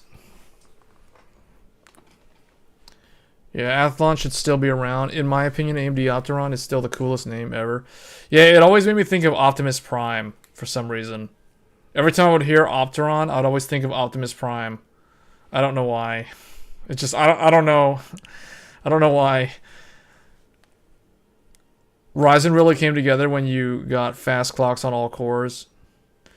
Yeah, I remember I dabbled with overclocking on the 1800X, the first Ryzen, first gen, and I could do, I want to say, that CPU's turbo was 4 gigahertz, or 4.1. Oh yeah, I remember now. So it was like 3.6 base, 4 gigahertz boost, but it had something called XFR, extended frequency range.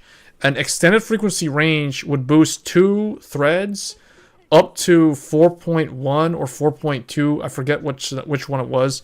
It would boost those two dynamically. So if you tried to manually overclock, you would lose your 4.2, but you could try to get all core stable at 3.9, and in some cases, if you were lucky, 4 gigahertz on the 1800X, because that was the best binned one. But yeah, that was kind of interesting, but I didn't really like how when you go into OC mode on Ryzen, you lose all your low idle power, and you set VCore and it's stuck at like a fixed value. I didn't like that about it. So I learned how to do P-core overclocking, or P-state overclocking, which was completely different, because it's like you would completely ignore the tweaker menu, and you go into the advanced menu, and under AMD overclocking or AMD whatever it was called, AMD CBS, and then it's like hidden away in there, and you set the P state to be whatever the max turbo frequency you want. It was like P0 was like the maximum boost, and P1 was like the secondary, and I think P2 was like the idle value or something. But yeah, there was a way to do it back in the day and still benefit from low idle power and power savings. It was just not very well communicated, I guess. There was not a lot of knowledge floating around about it. And then they invented PBO, which eventually replaced XFR and P-state overclocking. And I think that was like Zen 2, I think? Or I think Zen 2 was like the first one that introduced PBO. Or maybe it was Zen 3. No, I'm pretty sure it was Zen 2. Because I think Ryzen 3000 had PBO. And maybe even Curve Optimizer, although I don't remember. Zen 3 had full PBO? Yeah. Yeah, by the time Zen 3 came around, they never mentioned XFR anymore. Like, extended frequency range was not a thing anymore. After, I think around Zen 2, they stopped using XFR. Or it became PBO? I don't know. It was weird. I just remember, like, Ryzen, to me, always felt like it behaves like NVIDIA's GPUs. Whereas Intel overclocking and Radeon overclocking were very, very similar. That's why I always say, like, Intel plus Radeon, they're like birds of a feather flock together, even though technically they're different vendors. They just behave similar in how you overclock them. And then Ryzen and NVIDIA's GeForce, they kind of overclock in a similar fashion, where you're adjusting like limits. You're essentially adjusting limits to figure out like how to get more frequency per volt or millivolt. And Radeon today is actually a lot like GeForce in the sense that you're just moving sliders now instead of trying to key in values and change voltages all the time. So, although you still can do that. But yeah, that's the name of the game now. It's like all sliders and voltage frequency curve. Anyway, guys, I think that's going to be it. I didn't know I was live for like 4 hours. Wow. I wasn't expecting to stream this long. Have you tried to overclock the art card? I did in the very beginning. When I first got the card, like in the first month or two that I had it.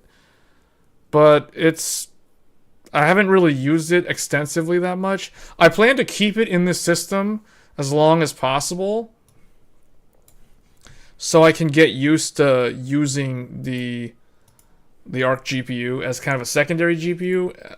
I was thinking maybe I should do like a 30-day challenge, but I don't really want to do that because I don't want to be in a situation where there's something that I need to use either on the AMD card and I don't have access to it. So that's why I'm just going to keep it in here as a second GPU. But I need to improve the airflow for it, so that's like the next thing I need to work on.